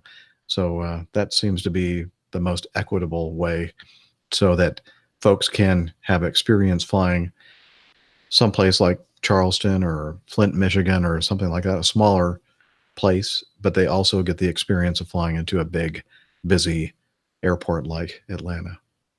Yeah, and Josine, I absolutely agree with Jeff. That's pretty much the standard way we do it now. Is that the captain will fly the first leg when you're starting out a trip. It was an exception in this case where the guy had been kind of railroaded into a system or a situation that he didn't want to be in. So I gave him the option, especially being a senior first officer. I wasn't very concerned about his ability, and it was only one leg back. So I do the same thing when somebody is joining midstream, or I join their trip in midstream. I say, whatever you are in the rotation of, if it was supposed to be your leg, then go ahead and fly if you want, or right. Yeah. It's just oops. Oh, Julie's home. Julie's home. Sorry. Yeah, let's see. Owen says, in my last airline, quite often in 4 legs, the captain or first officer take the first and last, and the other person takes the 2 middle ones. Yeah, that's another way to do it. Okay, and looks like Nick Anderson is back. He's muted. No, I've unmuted myself. Sorry about that. What happened there? Yeah, the internet dropped out. It was working fine on my phone, but for some reason the PC wasn't holding connection, and it took a bit of messing about with. But I'm here. Very good. Yay! Did you have our discussion? Did you hear our discussion regarding used clothing items? No. Oh, well, that's where he dropped out. Like as soon as I said that, he was like, "I'm gone. I don't want to discuss this." I didn't have the video window up when all that was taking place. Okay. We didn't really discuss that, did we? Yes. Sort of. We kind of talked around it. Briefly. Okay. Have we finished the news then? No. Oh, wait, no, that was a piece of news item, was it? Yeah. Oh, no, this is like the one that I wanted to really focus on in the news. This is to me, the most interesting item in the news folder. Of course, we could have done everything else and then came back to this. Yeah, we could have done that. But instead of listening to me talk for 15, 20 minutes. No, that was everybody's bored and turned off the internet and everything at that point. That is not true at all. I know it isn't. I'm only kidding. Okay, next item in the news folder. This one, an interesting one. It was an accident. An American Airbus 321 at New York John F. Kennedy Airport on the 10th of April had a wingtip strike and collision with a runway sign during their departure. This is in the Aviation Herald. An American Airlines A321-200 registration November 114 November, performing flight 300 from New York to Los Angeles with 101 passengers and 8 crew departed JFK's runway 31 left when the aircraft veered left, causing the left wingtip to collide with a runway sign. The aircraft climbed out And then flight level 200, 20,000 feet above the ground, and somewhere over Pennsylvania, I believe. The crew decided to stop the climb and return to John F. Kennedy, advising air traffic control that they had encountered a strong roll to the left during departure and wanted to return to John F. Kennedy. The aircraft returned to JFK for a safe landing on runway 4 left about 27 minutes after departure. The leading edge near the left wingtip showed 2 large dents. The airport authority reported that the aircraft was slightly off the center line, causing the aircraft to hit a sign adjacent to the runway. According to information that the Aviation Herald received on the 12th of April, ground tracks revealed that the aircraft was dragging its left wing for quite some distance on the ground. The ground tracks even suggest the aircraft came close to a ground loop. The aircraft and left wingtip became airborne just ahead of the runway sign. The left wingtip impacted the sign, parts of which became embedded in the left wingtip. The wing also sustained damage to the underside near the wingtip. And so they have a NOTAM here regarding or after this incident. John F. Kennedy, runway 31 left, 5,000 foot distance remaining sign missing. Now, the distance remaining markers and missing. Yeah, Yes, there's that's the gone. square ones that just have the number that are black. And Yeah, white they're black. They have white lettering, and it lettering. shows you how many feet are remaining. In thousands of feet. Yeah. In thousands of feet. And they are not like signs that are on a pole sticking up 20 feet high. They are maybe 3 or 4 feet tall. I have not gone up to stand next to one. You know, I've run on a runway, and I think I am taller than this. Yeah, I'm definitely taller than the sign. They're not that big. You Right. tripped over one, did you? They're kind of. They're pretty close I to was the slightly ground. off the center, Nick. Okay. Just kidding.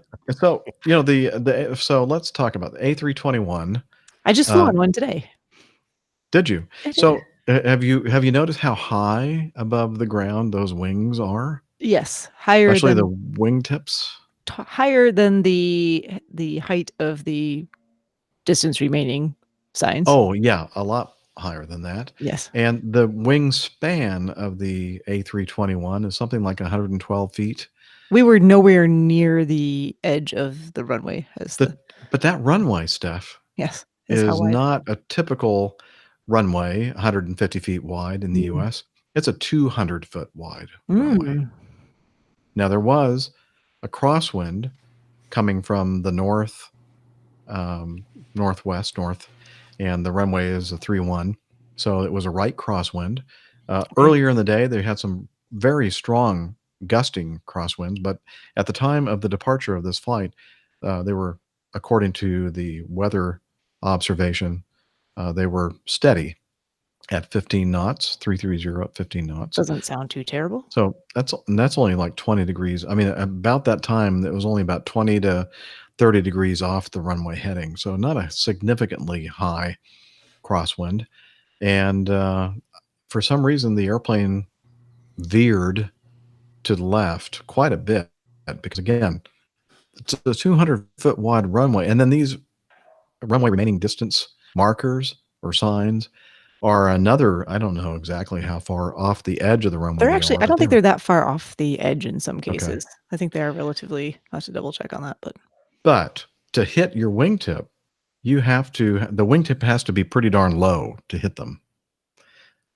So for some reason, and I meant to put the audio from live ATC on the show here, but I didn't get a chance to do it. But they were communicating with ATC and said, yeah, you know, when they coordinated for the return, they said that they thought they may have hit something and that they had some kind of a, you know, big, you know, swerving and rolling moment on the wings or a left roll on departure. And I don't know, this whole thing just sounds kind of strange to me. What do you think about this, Nick? Or I'm sorry, Dana. Nope. All I was going to say is I was picking up on the fact that the ground tracks reveal the aircraft was dragging its left wingtip for some distance. Mm-hmm. How would a ground track actually be able to pick that up? It would be witness marks on the runway, I Yes. would guess. I think that's what he means. Simon means Yeah, that like there was physical I mean, mark on physical the- damage. Okay, because Yeah. I'm thinking radar returns, the ground radar, and how would that know that it was? But that's yeah. I'll leave that one to Nick. But that's a significant. Well, what I'm way going to down. say is that during this period of an Airbus, and I'm sure there are people out there going, "Oh, well, it is a fly-by-wire aircraft, and it has some flight laws that might have affected it." But during this portion of a flight with the aircraft on the ground, the flight laws are actually what is called direct law. It is it behaves exactly like any other airplane that has steel cables attached to the flight controls, in that the pilot's inputs to all the flight controls they're not massaged, they do nothing, they just directly move the flight control surfaces in the conventional sense as in any other aircraft. That's called direct law. Now, once you get airborne, that direct law is slowly blended into normal law, and the inputs change slightly in their character. But these guys weren't airborne, they were on the ground. So what they're doing with the flight controls is what's happening to the flight controls. If they put left stick on, they're going to get ailerons and spoilers. Nothing's going to happen in the middle. So I see nothing in the reaction to the aircraft. Nothing there that gives me any indication as to there being an aircraft problem. What I see is possibly a handling problem, or possibly a training scenario that went a bit awry, or I don't know. I'm absolutely guessing as to why on earth they would have managed to get the wingtip. I know we've got the weather reports, but they're usually over a period. We don't know. Don't have any actual weather readings from the tower at the time, whether anyone was looking at the clock to see what the wind was actually doing. If there had been gusty, perhaps there was still a little bit of bad weather in the area that might have given them a bit of wind shear or something. But you'd need a significant amount of wind to cause an aircraft to roll so far that he gets his wingtip dragging along the ground and gets that far off the runway, and then having done so doesn't reject the takeoff. Because if I got that far off, I don't think I'd be very happy about continuing. As soon as I realized that there was a danger, I was going to depart the runway. If I wasn't at V1 or above, I would be stopping or trying to. And what about continuing up to flight level 200? Good question. Good question. I suspect there was an awful lot of either dead quiet on the flight deck, no one acknowledging what had happened, or an awful lot of talk about, did that really happen? What do you think we ought to do? Blah, blah, blah. That's what I would pick. Yeah. The latter. The latter. Yeah, me too. Do you think what should we do? Should we go back? I don't know. Let's think about this. Well, and maybe at that point they're asking the flight attendants, if they see anything outside the airplane. Can you look out the window? See if there's anything going on with that wingtip out there. It doesn't look right. Exactly.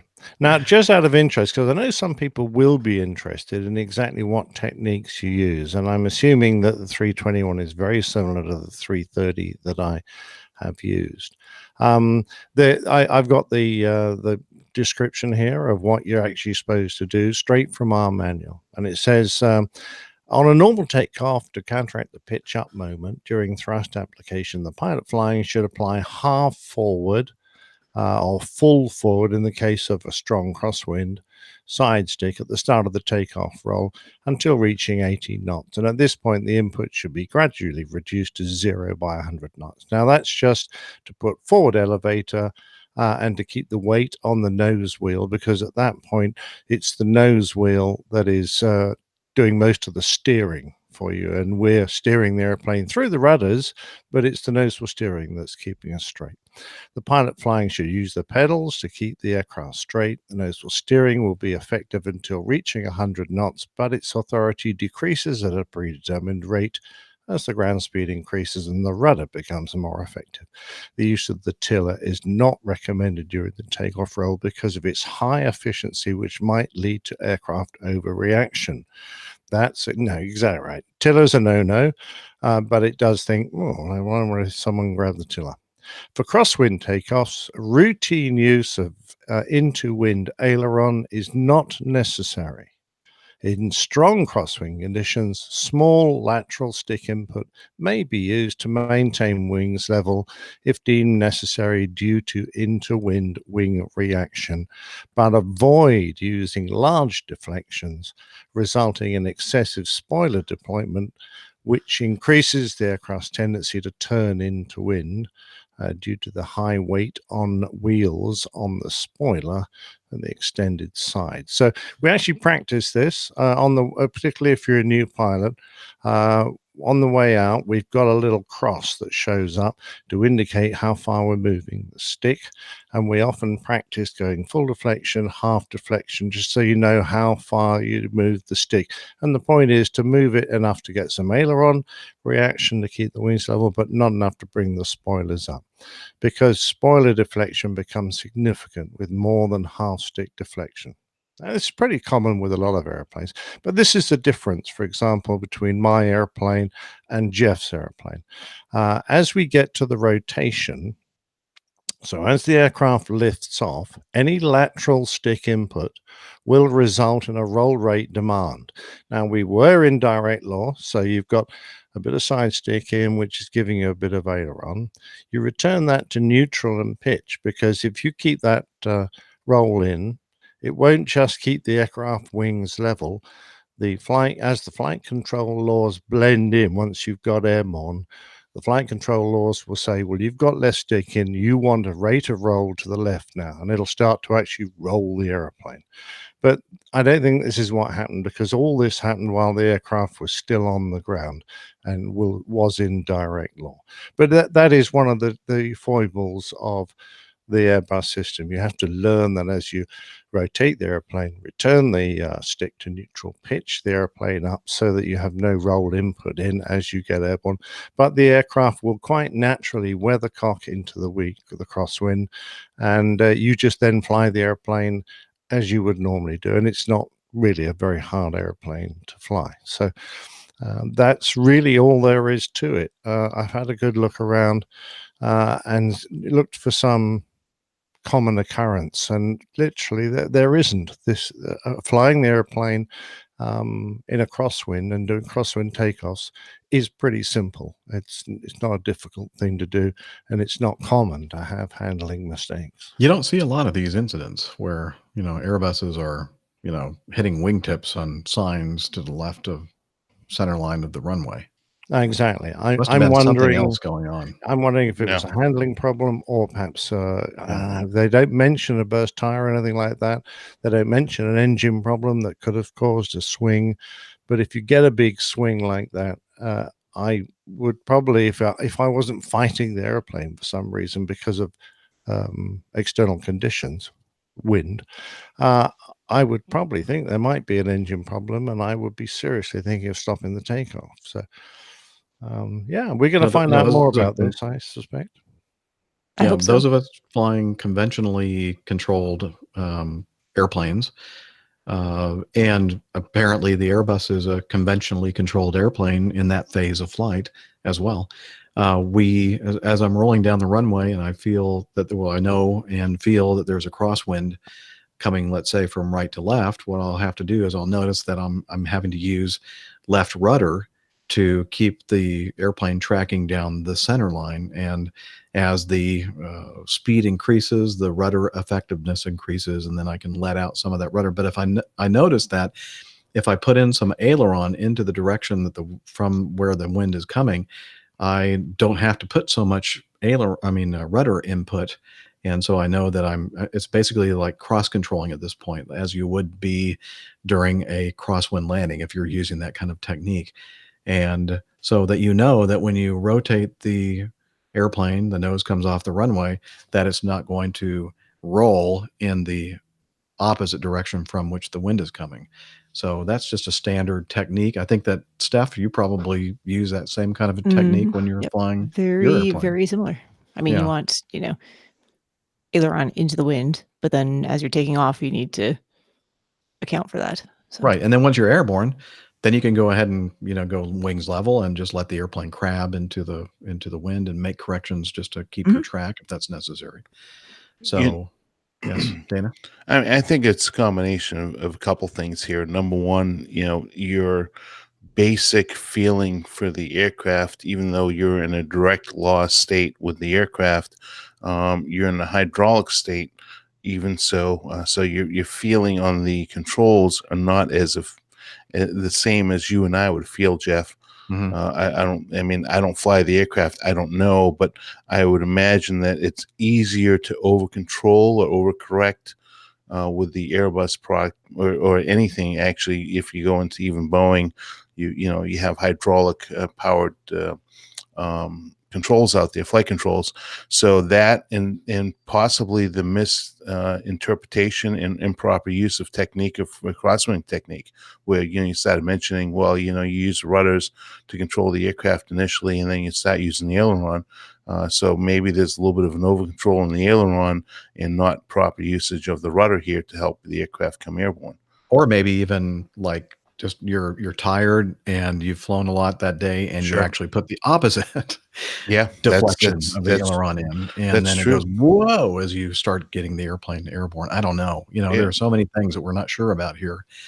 But just to answer your question regarding, I know that you and I, Dana, fly a very conventionally configured and controlled airplane, but the Boeing 727 and the Lockheed TriStar L1011 were were hydraulically actuated aileron units and spoiler units, and we did the same thing. That was the technique. You put in a little bit of aileron into the direction of wind, and as Captain Nick mentions, you don't want to put too much, and that's why the Airbus manual says up to 1/2 stick deflection into the wind, because you don't want the spoiler panels to come up. And the same thing with the Mad Dog. We have I think, what is it, 7 degrees or something like that, where the spoiler panels start coming up. So you don't want to put that too much in, because then you're going to cause drag from the spoiler panels on your takeoff roll. So yeah, sure. And you hit it right on the head. I mean, it's again, what's the 1.5 degrees on the Airbus of control column? I mean, of the stick, Nick. I mean, it's not a whole lot, is it? We don't measure it in degrees. I wouldn't have a clue how to relate. So was it a unit and a half? Is that what it is? Well, we don't have any way to measure how much you're putting in. It's about this much right here. Yeah. It's like full deflection, half deflection, quarter deflection. We don't have a degree of, we don't put like 5 degrees in. There's no way to know what 5 degrees is. Yeah. So exactly my point. I mean, well, but again, in this case, I'm not so sure it has anything to do with, related to the Airbus and fly-by-wire controls. It sounds to me like either poor technique or some other kind of system malfunction, or pilot fatigue. Could very well be. Yeah. Or a gust of wind. Yeah, or like just a bizarre, all of a sudden out of nowhere, a big giant gust of wind that just wake turbulence by surprise. And I mean, it'd be interesting to know. I mean, what they were taking off behind. There was some discussion about that on the commentary or the comments on the Aviation Herald, and I don't believe they were taking off behind any airplane that had some big wake turbulence. I could be wrong, but the 717 throws off one hell of a wake turbulence, so it doesn't have to be a big airplane. But it's remarkable that they say the ground track even suggests the aircraft came close to a ground loop. I mean, that is a pretty severe maneuver to be flown at the speed they were.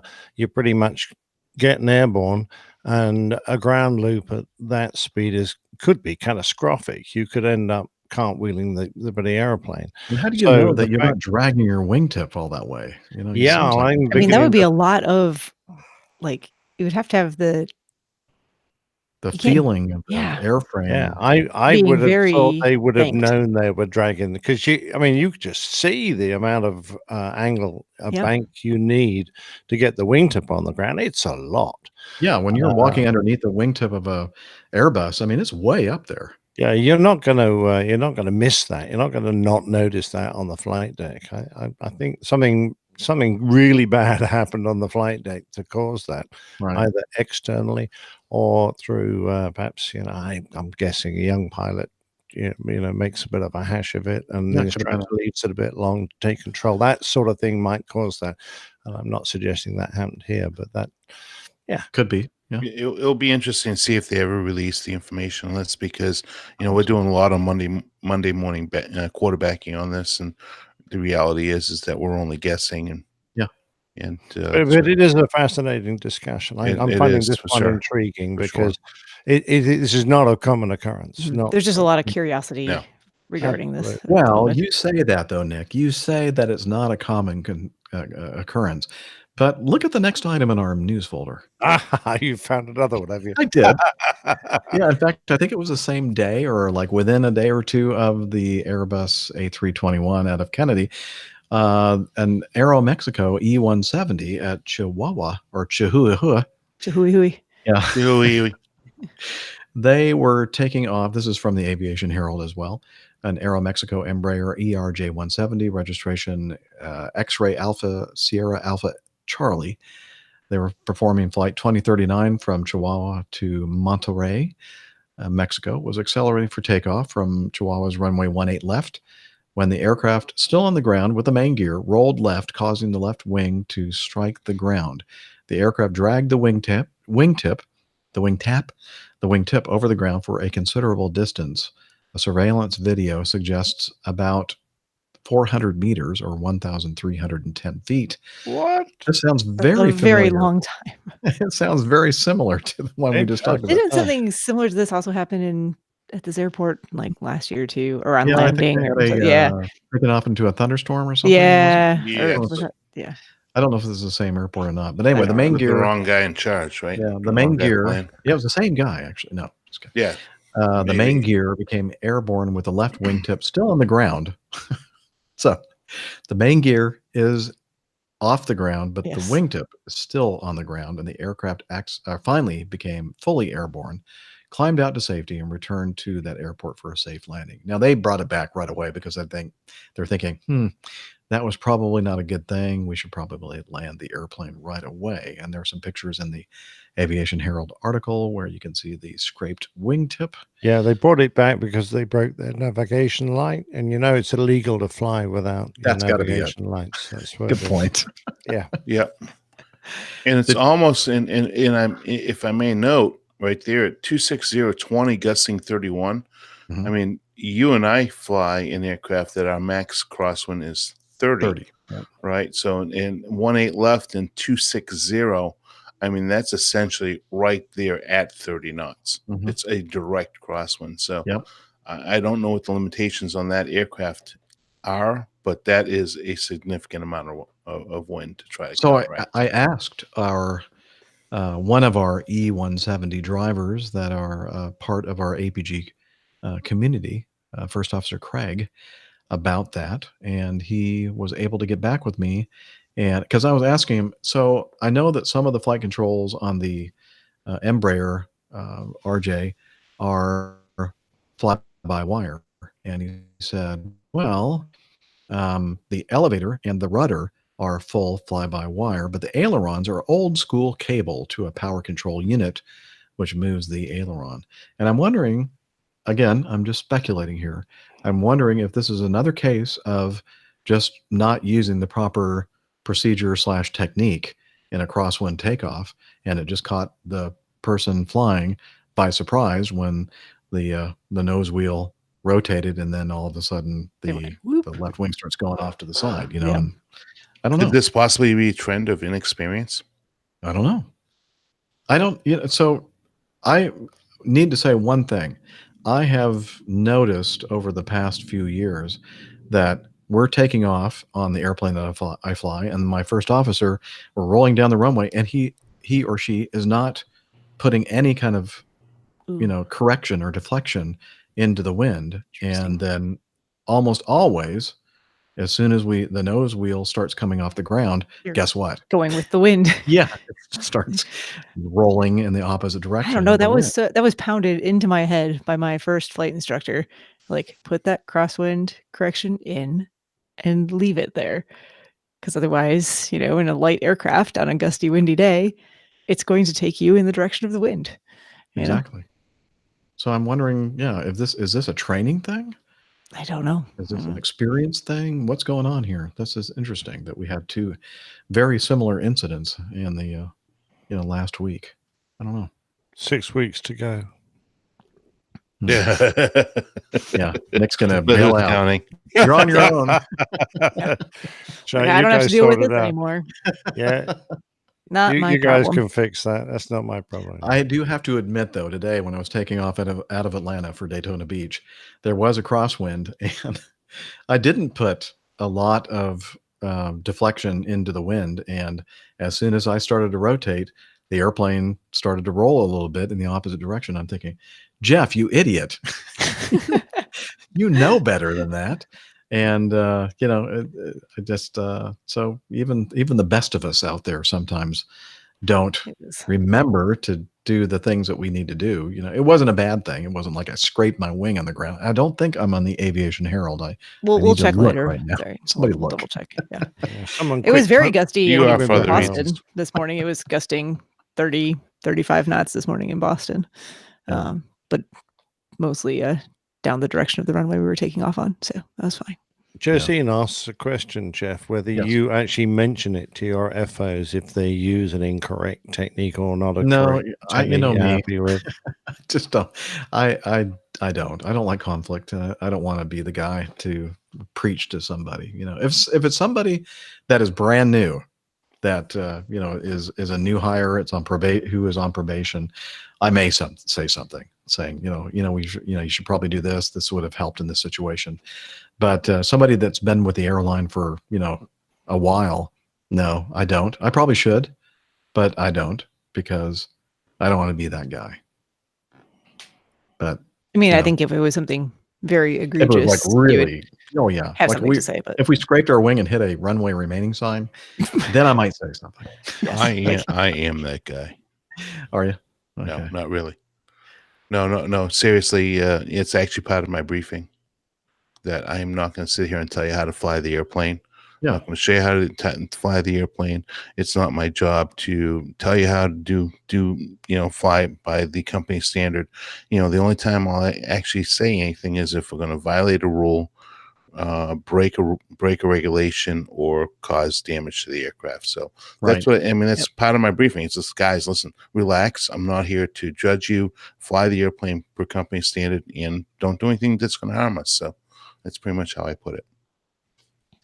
Nick, and then your FRO gives their briefing of how if you're going to do anything like that, they'll just knock you out. Knock you out and talk about it later. Exactly. Talk about later. Correct. Yes. Got this hammer over here I'm going to hit you in the head with. I remember your briefing there, Dave. Yes.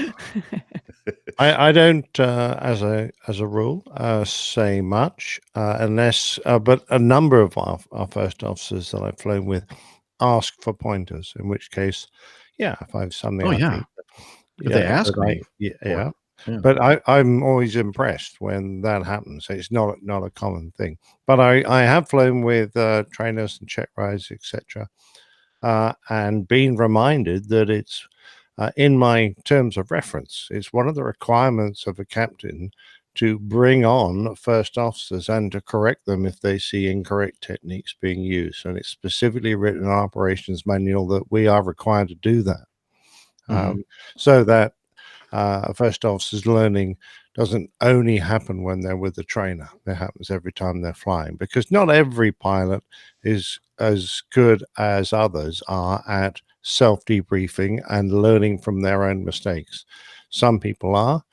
They will debrief themselves very, quite critically, and they'll talk about it. And they're usually the ones that say, have you got any pointers? It's the other ones that probably need the reminding. And although I also find it uncomfortable bringing up the subject of something that might not have gone well, and it's a bit of a difficult situation, I do try, if I think it's important enough, to bring it into the conversation at some point. Yeah. Yeah, I'm usually the guy that's looking out the side window, rolling my eyes, thinking all kinds of things I want to say, but I don't, Anyway. I mean, Jeff, do you have your feet and hands up on the controls or just ready to go? I don't have them. I don't know. I don't follow the rudder inputs. I don't have my feet on the controls. I don't have my hands on the controls, but I'm there close enough to take over very, very quickly. Okay. So, I mean, it's just the captain, new captain, experienced captain asking that question. I'm exactly like you. My hands are not on the controls, but they're close on my lap. And then my feet are on the floor, but very close to the rudders if I have takeover. So, right. But we had a captain fail a line check because he had his feet on the floor and not on the rudders. So it could be, in your case, obviously that they expect you to be following along on the controls. They do, but there is nothing in our standard operating procedures that tells us that that's what we're supposed to do. Okay. I always thought it was weird. Occasionally I'm flying with somebody. It mostly happened when I was a first officer, and all of a sudden I'd be putting some rudder input in. And I'm thinking I'm getting some resistance there. Why is that? And then I realized, the guy has his feet on the rudder pedals. I'm thinking that's kind of odd, but that was not a common thing at all.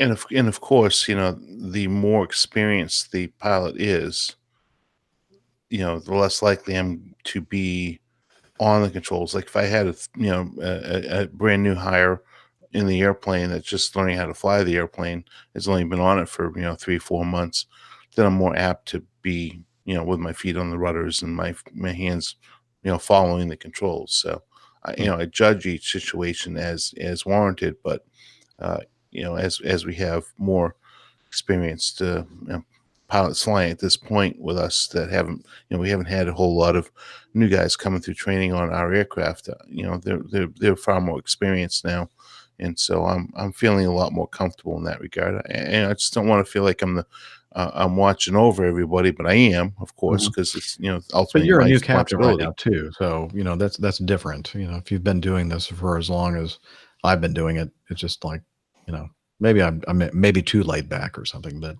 we have a word, and that's a threat, and that's complacency. Yeah. And I might point out that I expect my first officer to have his hands on the controls as well when I'm flying the airplane.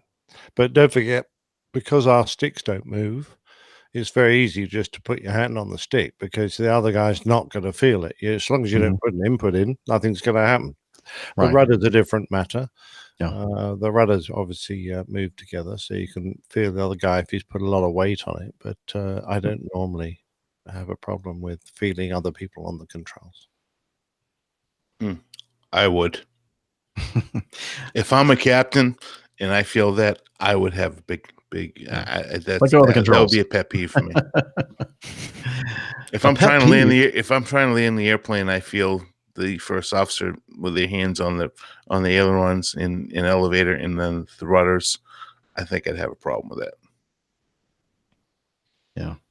Well, interesting. I always enjoy these discussions because every airline has different standard operating procedures and expectations and such. And it's always interesting to hear other people like Dana and I are flying for the same airline. We fly in the same position, the same airplane, and we don't do everything exactly the same either. So it's interesting. I think this is good stuff for folks who are up and coming to hear as well, because I think there's sometimes an expectation of how things are supposed to work. And it's nice to hear that things can work just fine, with different company SOPs and with the same end goal of keeping things safe. Right. Of course, I would give up the ability to, for us to be jointly on the controls doing a coupled approach if I could have a beard or a goatee. So, I don't think you'd look very good with a goatee. Beard. I think I would look great with a goatee. Really? Yeah. Well, they grow one at Oshkosh. Let's see. I'm not going to be off long enough. I was off for 3 weeks riding across the country. So, I mean, I got most of it, but not all the way. I think Steph would look great with a goatee. I look fantastic with a goatee. Okay, let's move on to item E quickly. We've talked about the Strato launch aircraft. The Paul Allen. He was involved with Microsoft and made all kinds of money, billions of dollars, and he put a lot of his investment into Strato launch systems. A big giant beast of an airplane that basically is 2 fuselages and 1 major wing and 6 very high bypass, like 747 type of Pratt & Whitneys, I think, on 3 on each wing. And the whole design was to attach a rocket to the center section between the 2 fuselages and take off and then get up into the stratosphere, hence the Strato launch name, and then launch the rocket from that point. And so a lot of money put into this, a lot of design and testing and everything else. And then the Microsoft co-founder, Paul Allen, died pretty recently, just a few months back or maybe last year. Oh, I didn't even know that. He did. And I'm thinking to myself, well, I'm wondering if this thing is just going to go away, even though there was a lot of money spent on it. But no, they kept developing this thing. And the first flight of the aircraft occurred not long ago. I'm trying to see what date it was. It doesn't matter. It was just within about a week or 2. And there is a video that we'll include in the show notes. I don't think I put it in there yet. No, I haven't. But I'll make sure that I put that in the show notes where you can see this thing taking off. I think it was out of Palmdale. And then it came around, did a low approach, and then it landed again. I think the flight was, I don't know, under an hour. No, jet flew 2.5 hours, achieving a maximum speed of 304 kilometers per hour, whatever that means, and altitudes up to 5,181 meters, which is 17,000 feet. This is an American airplane? This is from the CBC.ca. Yeah, it was a Canadian. I think it. Yeah, Quit Americans probably putting not the in darn kilometers per hour. Canadian news sources in there. That's We Liz's don't fault. understand the measurements. Help. Anyway, we need conversions. Now, and I've got a question about this airplane. Which fuselage does the pilot sit in? Do you actually have the captain in one fuselage and the first officer in the other one, or how does this work? I think there's only one active cockpit, although if you look at it, it looks like 2 separate cockpits, but I think one of them is not being used. But are they both on the controls? That's what I was just going to That's a good question. I don't know. But anyway, so look at this article and I'll include the video, which is very impressive because this thing is I think the wingspan of the thing is more than a football field, an American football field, which is 300 feet or 100 yards. Yeah. Pretty amazing. 97.5 meters for you all out there who don't use feet and yards. Anyway, interesting. Oh wait, I'm sorry. No, that was the Spruce Goose. It's got a lot of wheels too. 72.5 meters long. That's the length. Oh shoot. Well, look at the darn article yourself and you can figure it out. It's a big airplane. Yeah. Yeah. And it's very, I don't know. It's kind of a homely looking airplane, I would say, being 2 huge fuselages, 2 tails, and 1 wing and 6 engines. It's just an interesting looking airplane. It looks like conjoined twins to me, but And it looks almost like a dinosaur or something weird looking about it. So there's a picture I found of a model of a rocket slung between the 2, and that's going to be interesting when they launch that damn thing. I'll tell you. Yeah, it's almost as big as the fuselages. Yeah, it'll be interesting to see if they can get this thing to be, workable solution in the future. Apparently, it will. Yeah. All right, and then finally, item F, and we kind of talked about the airport in Nepal earlier on the show, the airport that John Picard flew into when he went up to the Everest base camp. Well, the airport they fly into is, what's the name of it? Lukla. Lukla, yeah. Lukla. And we've talked about this, and it's like they call it the world's most dangerous airport. And we've talked about incidents happening at this airport. I think the last one we talked about was one coming in for final approach and basically crashed into a cliff just short of the runway. But this one was a takeoff accident, and a very small, I would say a light twin, I think turboprop, I'm not sure, took off and veered to the right almost immediately after they started their very short takeoff roll. And this runway is, as soon as they start taking off, the thing just drops down like a very steep driveway. And it just started veering off to the right, hit a helicopter, killed a couple of people standing around the helicopter, and the pilot of this airplane died as well. And there is video that Captain Nick sent me a link to. Then you can see it happening. You can see the previous, I think, Nick, did you say the previous airplane took off fine? Yeah, an identical aircraft, the prior, and you can see what it's supposed to look like, and then the next guy taxis on, and you go, "Whoa, that's impressive!" Yeah, that's not how right. quickly he left the runway. I was going, "Wow!" Yeah, just veered off to the right very, very quickly for some reason. So there's that. I'm very glad John got out just a day or two before. So Me too. he picked the right airplane there. Well done, mate. Yes, very well done. Well, he's an APG community member. So obviously. he's smart. He Smart knows guy. everything. Yep. Very smart man.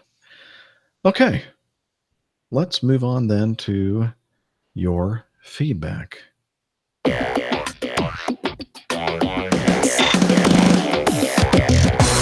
Captain, incoming message.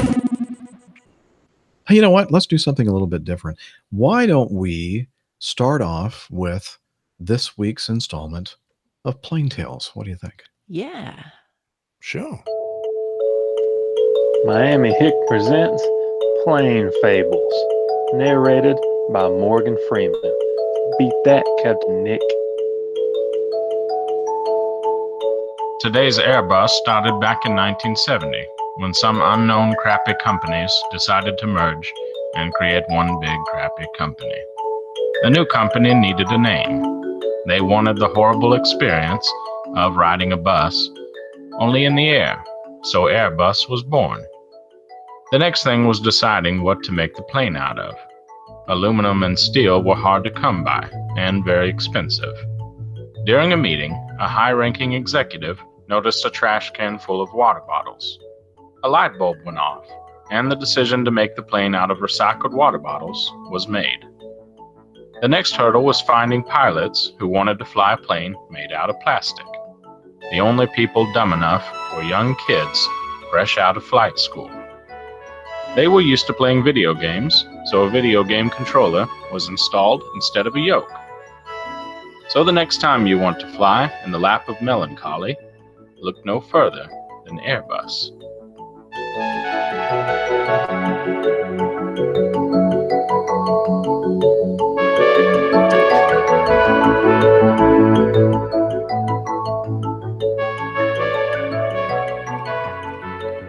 Wait a minute. I'm sorry.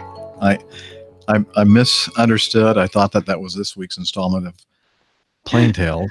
You know, I'm texting the Airbus hitman right now. I know where Miami Hick lives, so right. It's so good to have Miami Hick back. Yeah, we missed That was you, great. man. We missed you. Very good, sir. Very good. Ha ha. He says ha. he's with us in the chat room. He says that was all facts, by the way. All facts. Yeah, the plastic bottles thing. Yeah, that's all true. All's true. You know, he has given me and Dana a bad time about our Mad Dog airplane quite a bit. So Yeah, it's but you just deserve it. Just fair that he should talk about the airplane. I don't think Miami Hick has ever said anything negative about GA aircraft. Well, wait. Now you've given me. No, I think There you go. the next feedback will be all the positive things about GA aircraft. Yeah, I'm sure. And how that they're he far has. superior to whatever things you fly. Yeah, flying they're so good contraptions. you jump out of them. So, yeah, see? They support Right. all kinds of Or operations. you have a big giant parachute to get you out of trouble. Yeah, so when you're, over the Caribbean and Things go wrong, go wrong. Go You know, wrong. and I thought about all of our conversations because I was actually looking for a book to read on Kindle, and there's actually a book out there, Boeing versus Airbus. I didn't realize there's a book, a complete written book, based on the two. Yeah, I think Miami Rick wrote that book. Probably. Yeah. I think that was the audio version of the book. Thank you, Miami Hick, for saving me the money for buying that book. Appreciate it. Well, thanks for the comedic. What comedic? it's really relief. Something Comic relief. relief. Yes, comic relief. There we go. We Brent appreciate it. says he's writing it now. The GA. Yes, I can't wait. Thanks, Brent, for doing that. That was awesome. I would say thanks, but I'm not going to. Yeah. He liked it too. All right. Let's start I've with heard it. Very good. Yeah, item number 1. Andy sent us some audio feedback. He's Andy from the A320 podcast. He said, I just thought I would put my 2 pence in about the WDL mix-up of destination and steering on the ground, something we talked about an episode or two ago. So take it away, Andy. Hi, APG crew. It's Andy from the A320 podcast. I've written in with some feedback before, but I thought this time I'd give you some audio feedback. This is in regards to the BA flight that landed at Edinburgh, operated by WDL Aviation. This was a City Flyer flight, which is a wholly owned subsidiary of British Airways. When Captain Jeff was talking about how do the crew not know what flights they were doing, the airline that I work for, let's call it Acme Tangerine, we quite often get to work on a daily basis and find that we have a completely different schedule to the one that was planned and the one we've known about, that we've got on our iPhone apps, etc.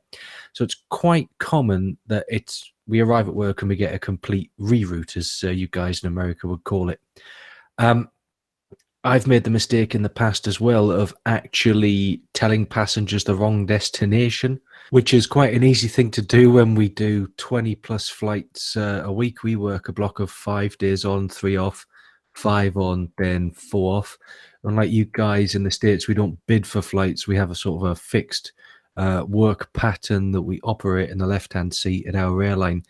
The other thing as well, I couldn't blame the crew for what happened because it's pretty much impossible in UK and European airspace to file a flight plan and then fly the complete opposite. So if they had filed a flight plan to Dusseldorf, it would have been caught pretty quickly by the air traffic controllers that they were flying in completely the wrong direction. So in my opinion, it must have been filed for Edinburgh. They must have had a clearance for Edinburgh. And ultimately, it was a mistake from British Airways or WDL's flight plan department that they actually ended up in Edinburgh, or a mistake on the part of the ground handlers who put the wrong passengers on the wrong flight. So that's my thoughts on that. The other thing I listened to on the last episode was talking about steering the aircraft on the ground. You both give great information about that. The one thing I would like to add to that is that the whole aim of steering on the ground is that you keep the center of the aircraft at the main gear on the center line. So we always oversteer the nose wheel to keep the main gear on the center of the taxiway. Otherwise, if you keep, as you quite often see with new cadet pilots, they try and keep the nose wheel on the center line. This causes the gear to be inside the turn, which could always drop the gear onto the grass. So try and avoid that. Unfortunately, on the 320, which is what I fly, it's not that much of a problem. The other thing as well, on the 320 or the fly-by-wire steering on there, it's actually logarithmic. So the further you turn the tiller, the tighter the turn becomes very quickly. So as Captain Nick was saying, it's quite an art to get used to steering an Airbus aircraft. Anyway, that's enough for me. Keep up the great work. Love listening to your podcast. Keeps me sane on the long drive to work. And see you all later. Well, Andy, that's the reason why only the best pilots in the world fly Airbus. Right? But I've forgotten. Oh, I knew about the logarithmic thing, but I forgot to mention it because I've been doing it for so long. It had actually kind of slipped the mind how it works. But yes, you're right. When you move the tiller a small amount, you get a small amount of movement. But if you go to full deflection, that rate of a movement of the nose wheel increases, as he mentioned, logarithmically. So you can build up a very fast rate of movement in a short period of time if you're not careful. So it does get a bit of getting used to. Yep. That was kind of risky for him to use such a big word for the Airline Pilot Guy show. Yeah, but logarithmic. Yeah, He's just but trying he to inject some intelligence. Did it work? I don't know. Did you understand what he was saying? Well, if you want to hear a very intelligent show, you should listen to his show, yeah. podcast, which is the A320 podcast. So thank you for that, Andy. And also the mix up of the flight from wherever they were starting. I've forgotten now. London to Edinburgh instead of Dusseldorf. Yeah. It all makes sense. Same thing here. If the flight plan was filed and you received a clearance for it, obviously you started going a different direction, then air traffic controllers here would do the same thing. Go, where are you going? That's not the right way. Wouldn't they just say, we're going to file a deviation or something? What is those magic words? We're going to give you a telephone number to call Let down. me give you this telephone. Yeah. Possible pilot deviation. Oops. Write down this number. No, I don't want to. No. Do I have to? Say again, I can't hear. I have nothing to write with at the moment. Sorry. Forgot a pen today too. All right. Well, type it in your notes on your iPhone. Yeah. But sir, I'm not allowed to use my iPhone. I can't do that. That's dangerous. It's dangerous. Yeah. All right. Well, thanks, Andy, for that. That was awesome. Kelly writes in saying, greetings, APG crew. It's been a long time since I sent in any feedback. Rest assured, I haven't missed any episodes in that time. I may need to see my AME about a cure or treatment for the ABG syndrome. Uh-oh. I'm coming down. There's no cure. I'm sorry, Kelly. There isn't. Not yet. We're still working on it. Only experimental. Yeah. I'm coming down to the ATL in early May to fly the 737 sim at the Delta Flight Museum, and then popping up to the Uvar Hazy on Acme 1442. Currently, the schedule shows it's on an MD-88, so I was hoping that Captain Jeff or Captain Dana would be my pilot. It's a late afternoon flight, so chances are it would be Dana. Either way, that would make my vacation. I'm hoping to fly into Stevens Point or Waukesha, Wisconsin? Waukesha? I'm not sure. For the big meetup in Oshkosh. I'm eagerly looking for more info on Slack. Keep up the good work. I also want to congratulate Captain Nick on his upcoming retirement. Clear skies and tailwinds. Thank you very much. Appreciate that. Very lovely. He makes the point. We do have that Slack channel, the Oshkosh 2019. And I'm sure that'll fill up soon. Yes. Yeah. So he didn't really say what day he was going to be flying up to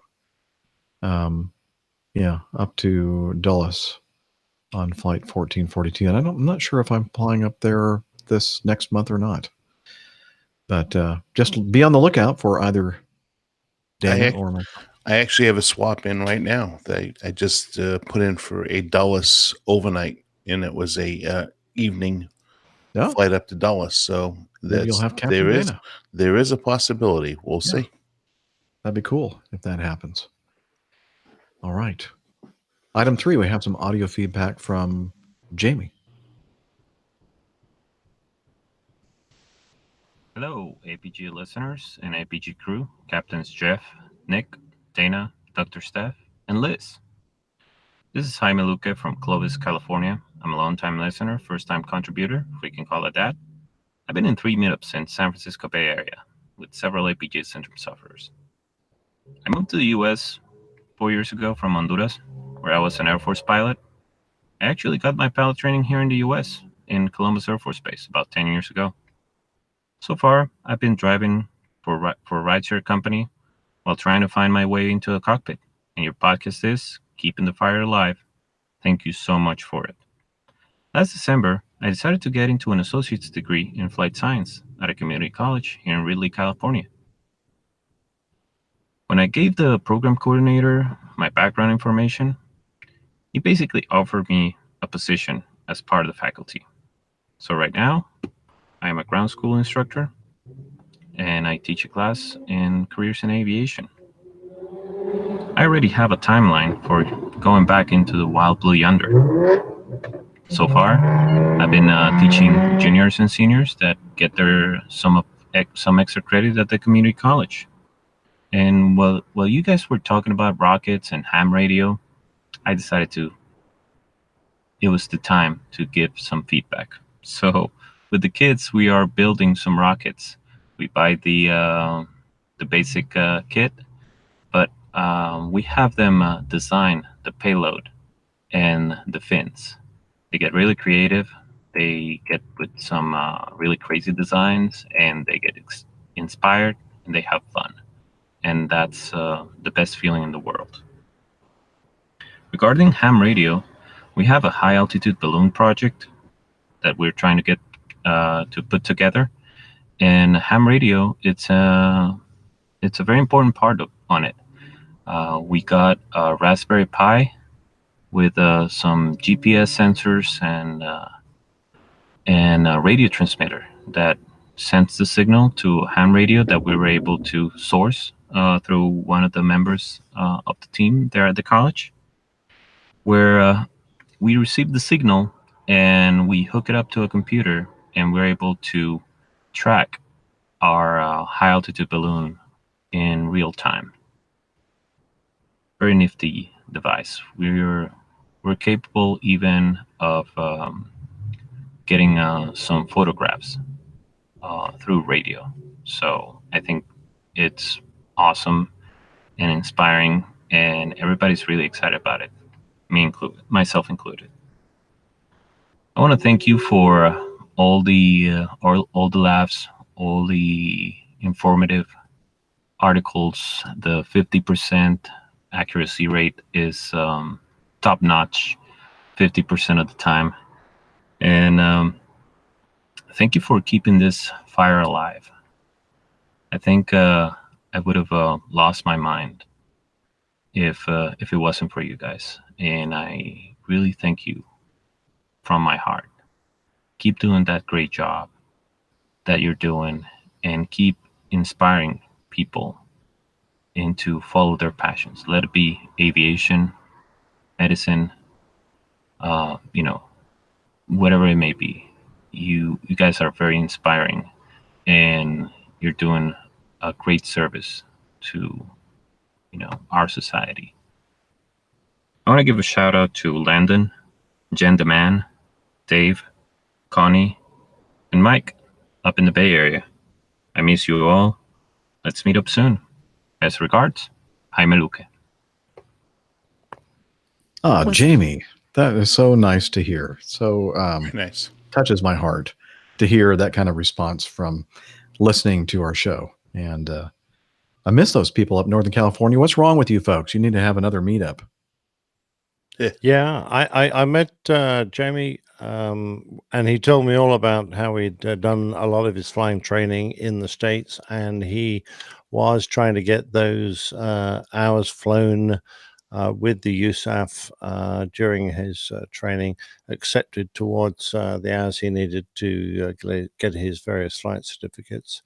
And I would like to know how he's got on with that. So send some more feedback in, Jamie, and let us know whether that was successful or not. But you certainly sounds like you're progressing and getting work as a ground instructor, as Dana will undoubtedly back me up, is a great way to get a good grounding in the industry, and is going to lead to better things, I'm sure. Definitely. Absolutely. I mean, it's where I got my start. Well, not truly where I got my original start, but certainly, fed my desire to leave that realm and become a pilot. But certainly, an unbelievable experience and opportunity. So, good on you for that.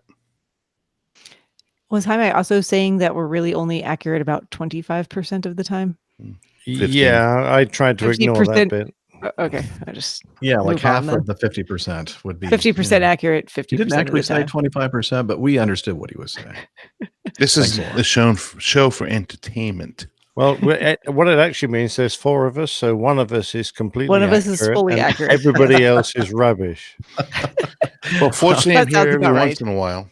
I'm here every I'm once the in a while, rubbish so right that here. helps with our accuracy rating. Well, it's incumbent upon the listener to try and determine which one is the accurate presenter. Well, we could and make it which of into a us is- quiz, couldn't we? We could. Did he say? But it'd be so fun you for said trivia night. his Yeah, name I is was gonna say- Jaime? Jaime. Okay, so I already Jaime screwed Luque. up by saying Jamie.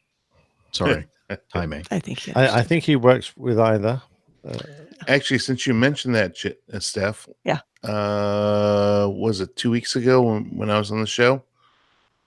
Yeah. Because of our conversation, I actually got a trivia night question correct. Woohoo! So, don't ask me what it was. I don't remember now.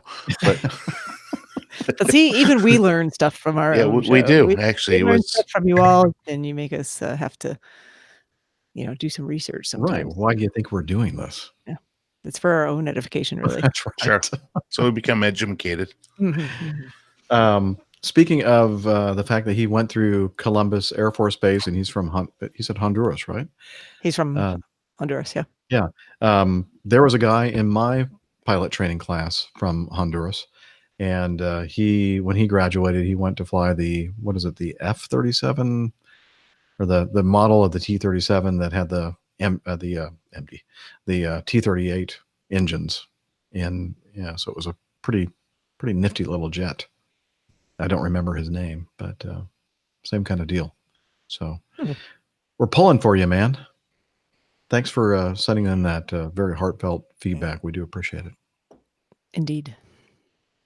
All right. Let's move on then. And shall we go with the real plain tale? Let's do this first. I think it'd be more There's fun. 2 in a row, right? That are Yeah. To do Why those don't we first. do or- those? Yeah. Okay, here we go. Ivor writes in. Hello, all you dear sweet aviation type people. I must make a confession. I got a couple of weeks behind on listening to your venerable podcast, a new job and a heavy dose of idleness on my part. Idleness? Okay. But, well, what a pleasure to see the quality of the feedback rocket upwards after a long, long spell of frankly mediocre feedback. If it's not winging pilots, it's overstimulated, enthusiastic aviation fans. But the deadlock has been broken. And how? Welcome back, Miami Hick. And 2 weeks on the bounce. No nonsense and funny. Take note, you podcasty types. Bravo, Miami Hick. Sorry. Also, a few weeks back, you had feedback from a man of cloth. Always good to hear views from the ecclesiastical side of aviation. But what really got my attention was that he is now plastering 2 churches. What a man. If you could ask him when he's finished with the churches, could he pop over to the McDonald Towers and plaster a couple of walls for us? I'm sure he'll do a fine job. After all, if he can plaster a church or 2, our small abode should be a simple task. Who would have thought of it? A plastering pastor. Oh, hang on. Yeah, I think he was pastoring 2 churches. Ivor, not plastering.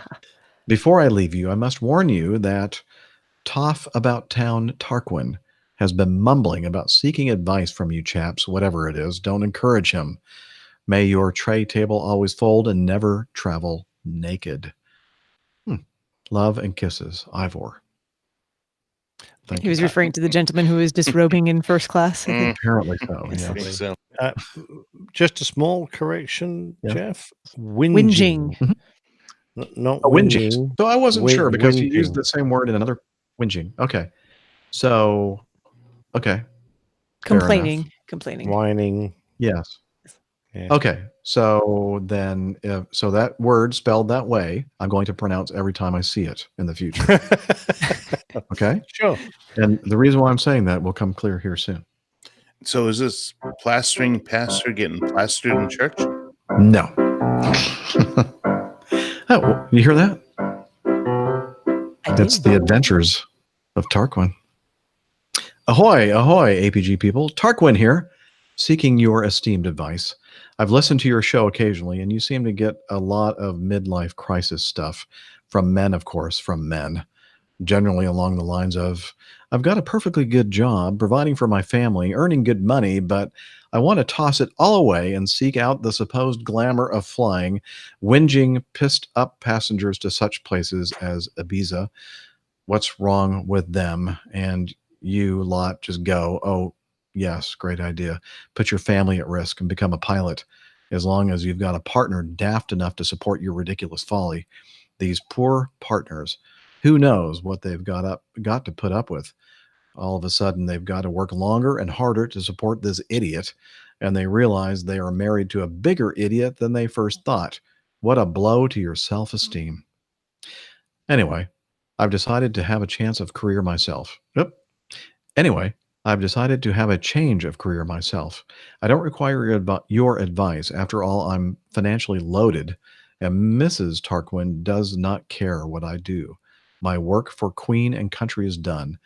I can't imagine leaving that country in better shape than it's in at the moment. And yes, I do fancy jetting around the world in a sleek-looking aircraft, mainly because I'm extremely handsome, and I'll look absolutely great in the uniform. Come on, you lot. These are the real reasons everyone gets into the flying game. Quite right, too. But I do need your guidance on who I should work for, some outfit that is classy enough to deserve my presence. I'm not going to fly for any old airline. One doesn't want to end up at something that we could describe as Acme scumbag. I'm actually worried that there isn't an airline good enough for me. Advise, please. Yours, Tarquin Wilberforce, Singen, Snodgrass. Acme Red. Oh, yeah, that's got to be it.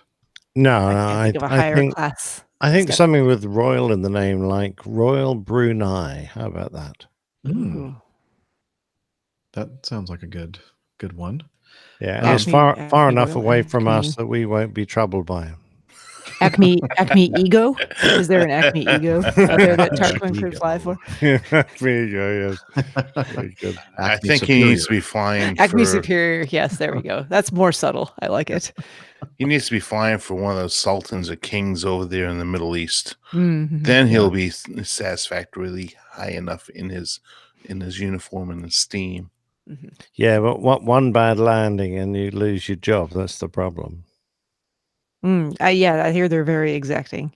Really? Oh, yes. Wow.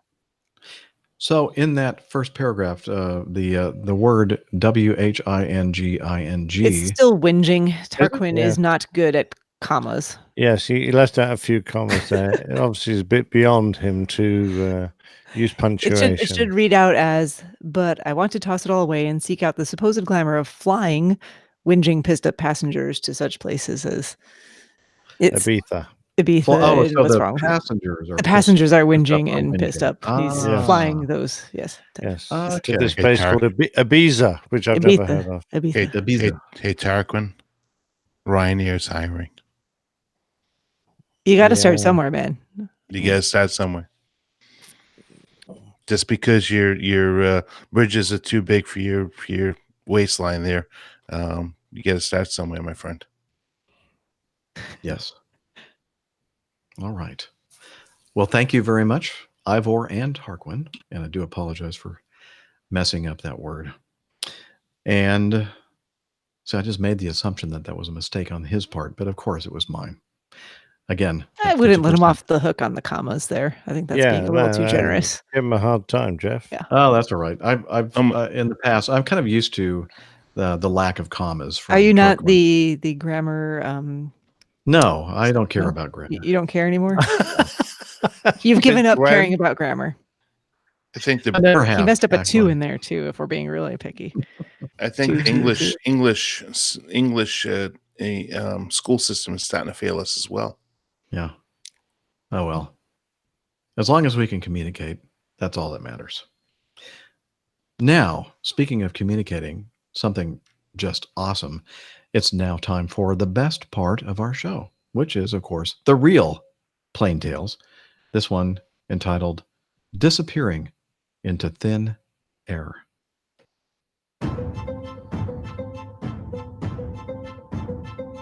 The old pilot's plain tales, disappearing into thin air. As Air Commodore Peter Taylor described it, it sounded pretty light-hearted.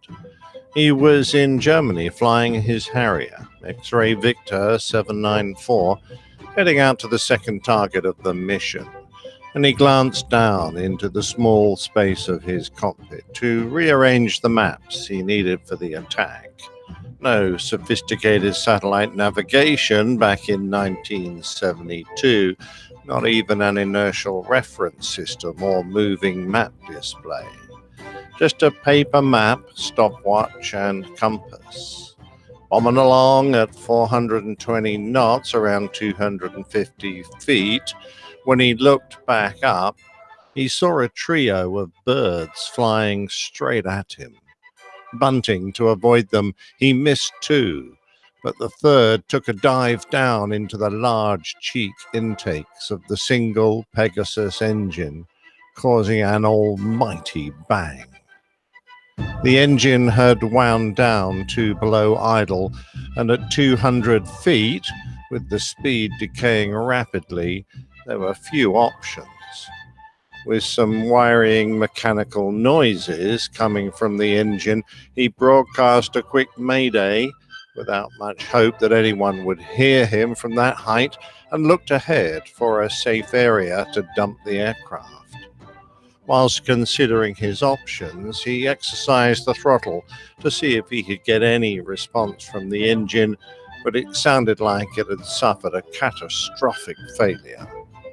The newspapers would praise him for avoiding a built-up area and the inevitable school or church, but in reality, he remembered saying to himself that he'd better get out soon, or he was going to go in with the crippled aircraft. Pointing at what looked like some open ground, he had one quick last look around the cockpit. He was at 100 feet and only 200 knots. He trimmed the aircraft, gave his straps a quick tighten, and pulled the handle. His Martin Baker Mark 9 ejector seat worked perfectly, and within a matter of a second or two he was dangling below his parachute and heading towards a field full of cows. He had time to try to steer his parachute away from a pile of concrete blocks before hitting the ground in fairly good order. The whole event had lasted less than 60 seconds.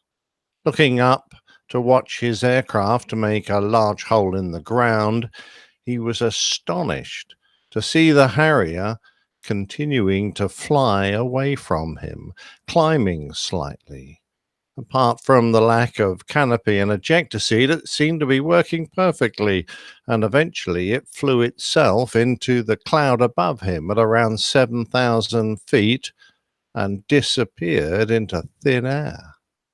Apparently, the pilotless Harrier climbed to over 20,000 feet and began to head towards the East German border.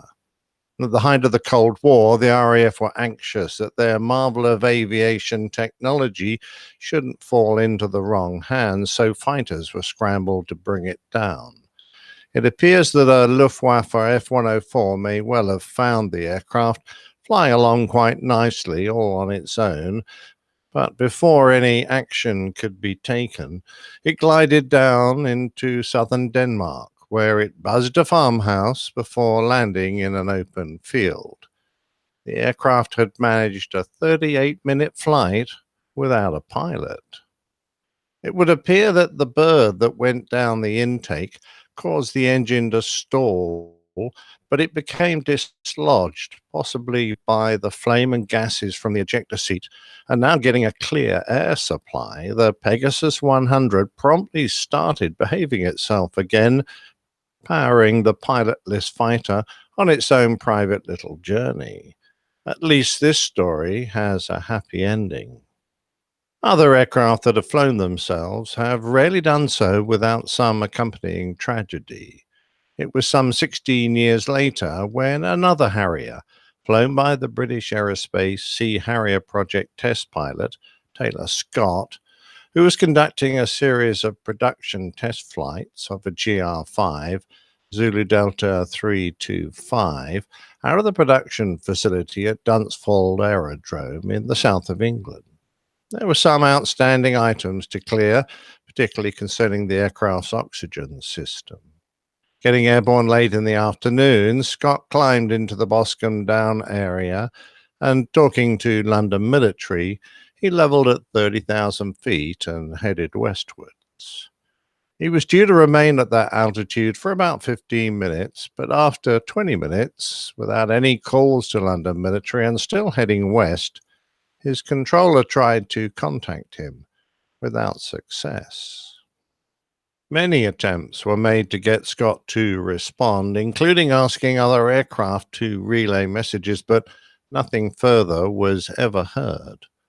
Concern mounted as the Harrier continued to head westwards towards the Irish Sea and Southern Ireland, but a USAF C-5 Galaxy was in the area and agreed to be vectored towards the Harrier.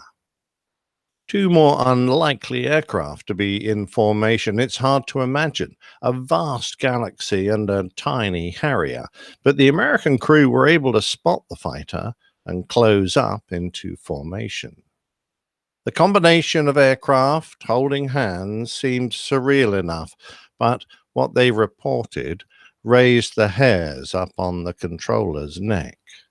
The Harrier appeared perfectly normal, except that there was no pilot aboard. The canopy was closed, and an empty ejector seat sat within the aircraft as it cruised along at 30,000 feet. They took photographs of the fighter and a video recording, which clearly showed the ejector seat in place and the canopy closed. They followed the aircraft, which continued its relentless journey west until at a little past 7 o'clock in the evening, it apparently ran out of fuel and slowly spiraled down into the Atlantic Ocean, 500 miles west of Southern Ireland.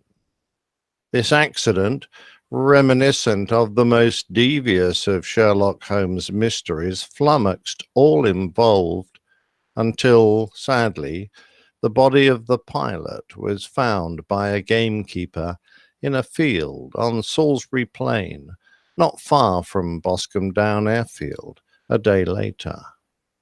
So, how on earth did the unfortunate test pilot end up departing from a perfectly serviceable aircraft without using his ejector seat and subsequently perishing? The inquest into Taylor Scott's death revealed that he was found with a very badly damaged parachute, which was still attached to him, and it was likely that he was unable to survive the landing. He was found with a broken arm, which probably occurred as he left the aircraft, but his other arm was in the parachute cords, probably trying to get it to deploy further and arrest his descent. A thorough examination found pieces of the canopy distributed along the aircraft's track. The aircraft itself, despite an extensive search, was unrecoverable from the depths of the Atlantic. From the limited information available, the investigators attempted to piece together the likely sequence of events. What was clear was that the ejector seat drogue gun had fired. The drogue gun normally fires after the ejector seat has left the aircraft, and it shoots a metal rod upwards that pulls out the drogue, a small parachute, which stabilizes the seat and stops it tumbling. At the correct time, usually passing 10,000 feet, the drogue is released from a scissor shackle, that holds it to the top of the seat, and then it pulls out the main parachute, which is packed into the head box of the ejector seat. As this happens, the pilot is released from the harness that previously attached him to the seat, and he would fall free to descend safely under the deployed canopy. Should this release mechanism fail to operate correctly, the pilot is free to use the manual release handle, which overrides the automatic system built into the seat and performs the same function that I just described. What had apparently happened was that the drogue gun had fired with the seat and pilot still in the aircraft, an unthinkable event. The drogue bolt would have punctured the top of the canopy, dragging the drogue out with it, which would have deployed in the airstream. Scott's seat harness would have been released, and his parachute would have followed the drogue through the broken canopy, dragging the test pilot out of his seat, through the inch-thick canopy, and away from the aircraft, probably causing severe injury. It was surmised that the parachute caught on a probe on the fin of the Harrier and may have hung there for a while before tearing free, shredding the fabric, and rendering the parachute fatally damaged. The main reason for the firing of the drogue gun was the subject of much conjecture.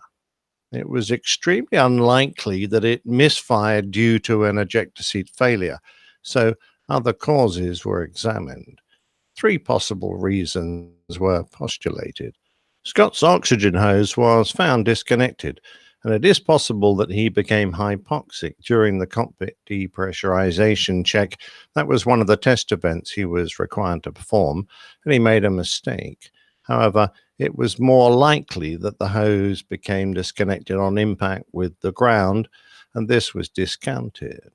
Another test event was the selection of the emergency oxygen system.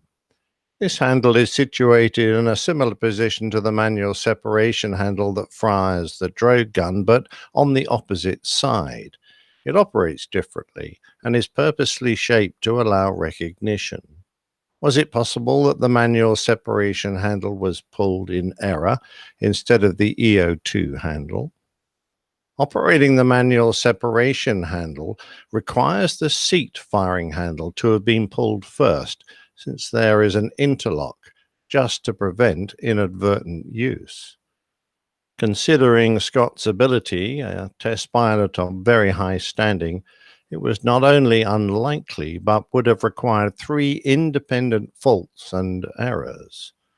After extensive testing, it was discovered that the most likely cause was that the manual separation cartridge was fired inadvertently by a foreign object.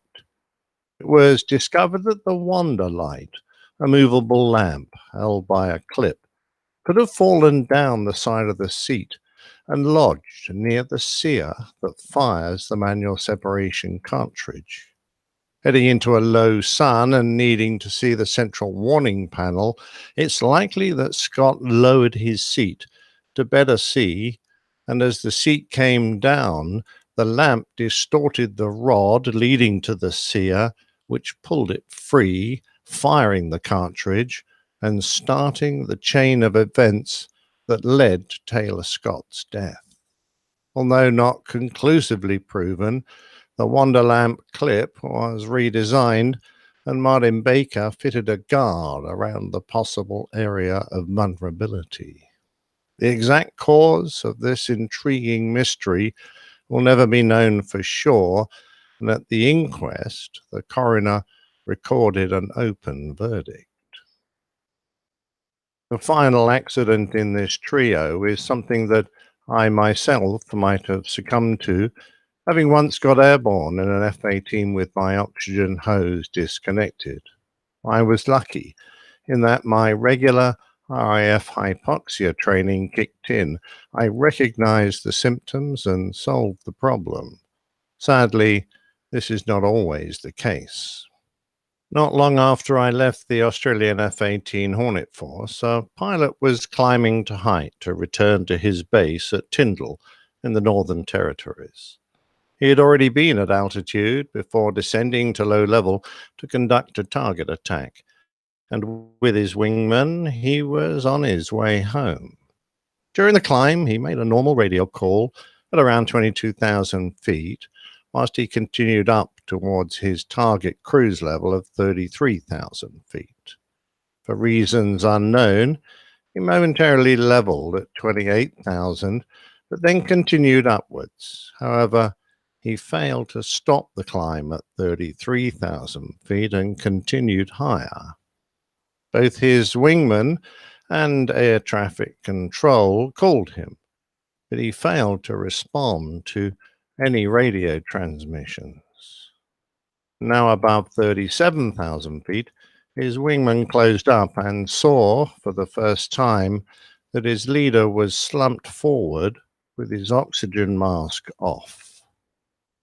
The aircraft continued eastwards, and despite everyone's best efforts, it proved impossible to raise the stricken pilot. Eventually, short of fuel, his wingman was forced to break off and head back to Tyndall to land. The F-18 continued to slowly climb until it reached 46,000 feet and went beyond Tyndall's radar limit.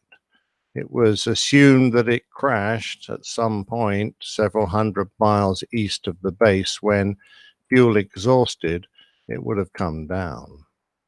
Indeed, some 3 years later, the crash site was found in a remote area, and its pilot, Cameron Conroy, was finally laid to rest. The aircraft had been completely destroyed and was unable to contribute to the original findings. During the investigation, it was revealed that Cam, as he was known to his friends and colleagues, had a habit of flying with his oxygen mask removed. He discussed with others how he thought that it was unnecessary to wear the mask all the time, since the cockpit pressurization was normally around 8,000 feet, and even when flying his fighter at 30,000 feet, it still only reached around 12,000 feet. With a cabin altitude that low, it would be unlikely that he would have suffered from hypoxia, and he didn't feel in danger. Sadly, it appears that on the day prior to his crash, Cam's aircraft had been worked on by engineers who, according to their procedures, would have selected the cabin pressure switch to the dump position.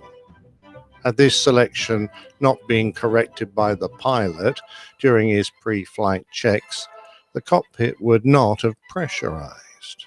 So when Cam removed his mask, had he not checked his cabin altitude indicator, nor felt the physiological effects of the reduced pressure, he would have been unaware that he was placing himself in mortal danger. As he climbed into the rarefied atmosphere at high level, his time of useful consciousness would have only been a few minutes at most.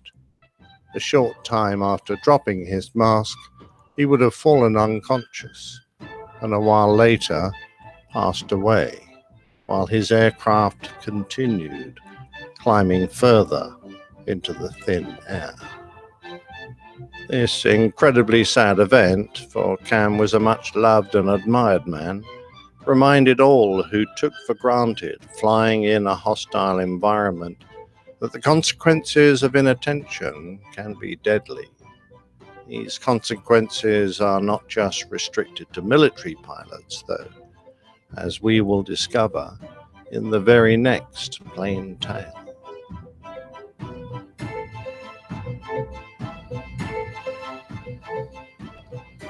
What a tease.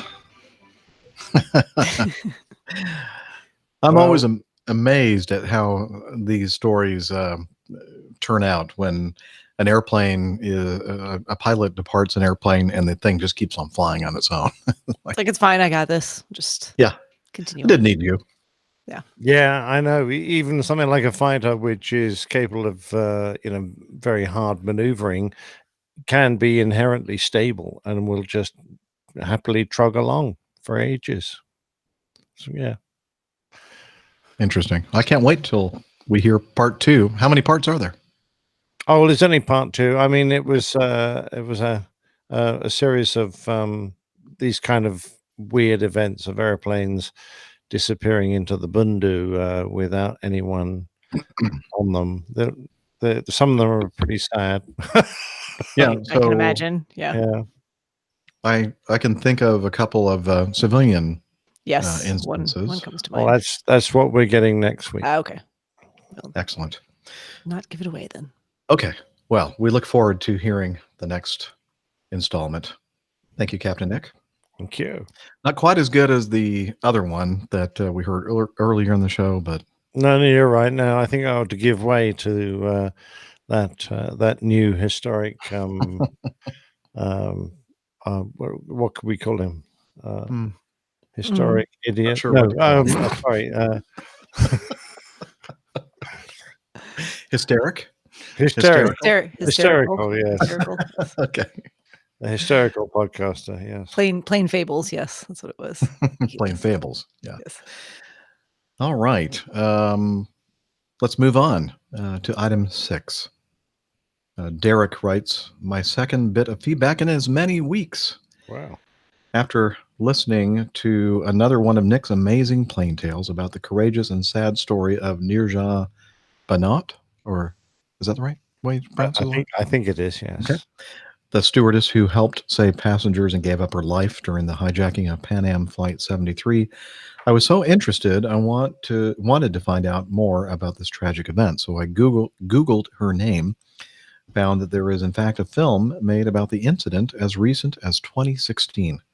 The film Sorry. Go ahead. No. I was just going to comment. I knew about the movie, but it was slightly controversial movie in that it was so controversial that the Pakistani government forbid its being played in Pakistan, the location of the hijacking. So that's one of the reasons I didn't mention it.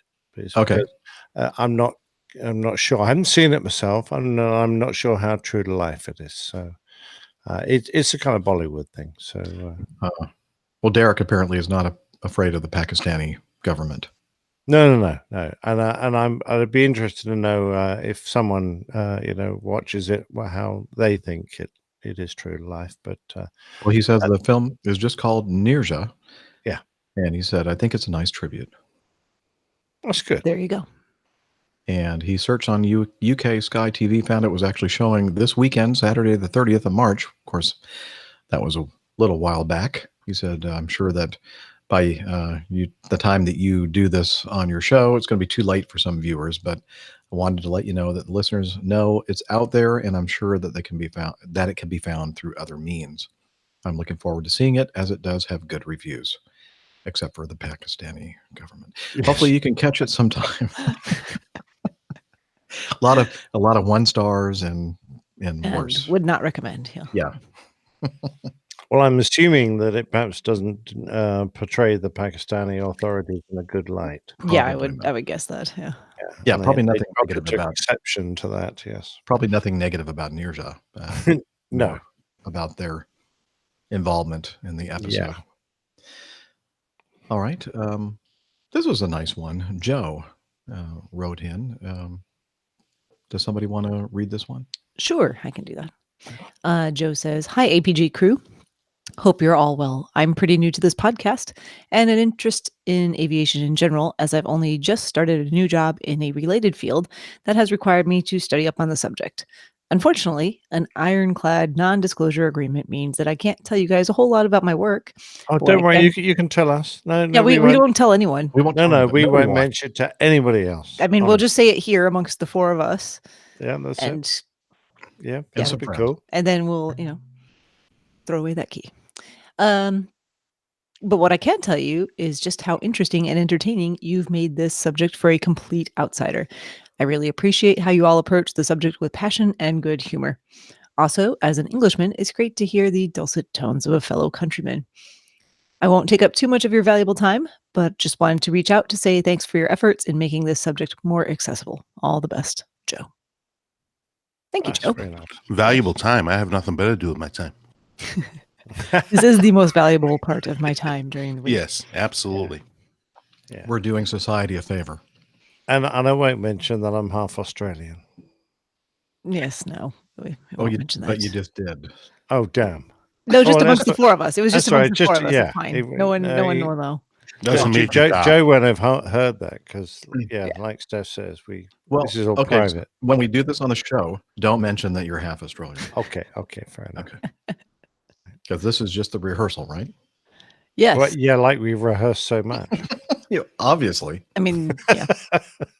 You don't get this level of perfection without a dress rehearsal. No, we'd be way below pre-production 50%. meeting. We have rehearsals and then more rehearsals. Exactly. Until we get it right. Which is always wrong.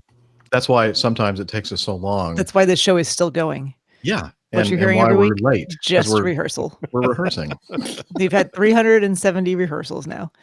And one of these times we'll get it right. Yes. We still don't get it right. No. All right. Moving on with Jacob. Hey, APG crew, this is Jake in Salt Lake. It's been a little while since I've left some feedback, but a lot has changed actually since I've left feedback last. Last time I left feedback, I was flying aerial survey, and I have since gotten a new job. I'm starting as a second in command on a Citation CJ4 here for Air Medical Company in Salt Lake City. My question, probably more direct to Captain Dana. What's the biggest differences when going from, say, a Cessna 172 to a jet that has an FMS? This will be the first airplane that I've flown that has an FMS, and it's the first jet that I've flown. So any advice, I appreciate. As always, clear skies and tailwinds. Jake in Salt Lake. I love Jake from Salt Lake. It's perfect. Jake from Salt Lake. Yeah. Although it also kind of reminds me of that like State Farm commercial where they're up in Yes. the middle of the night. Like, who are you talking to? It's Jake from State Jake. Farm. I'm wearing khakis. She sounds hideous. Sorry. Then she's usually the hottest girl around. The one that sounds really hot, you don't want to see. No, I do I'm love glad that Jeff commercial. got the reference. Yes. I love that. I love that. Even I've seen that. Have you seen that commercial? That ad? Yep. I like it. All right. Well, I Well, haven't watched TV in about 2 months, so I have no idea what you're Oh, talking this was about. like this a is long this time is ago. old. This is Months ago. Yeah, years ago. A year ago. Well, Yeah. I probably haven't watched it since then either. Well, anyway, enough of your excuses. Let's Yes. answer this question, Dana, for Jake. Hey, Jake, listen, my first experience to a jet was actually very similar to what you're about to experience. And that is I went from flying props to flying in the right seat in a Citation 1, a CJ1 actually, which is the T-tail version of the Citation. And it is the first thing that was kind of struck me is that you don't have to do a run-up.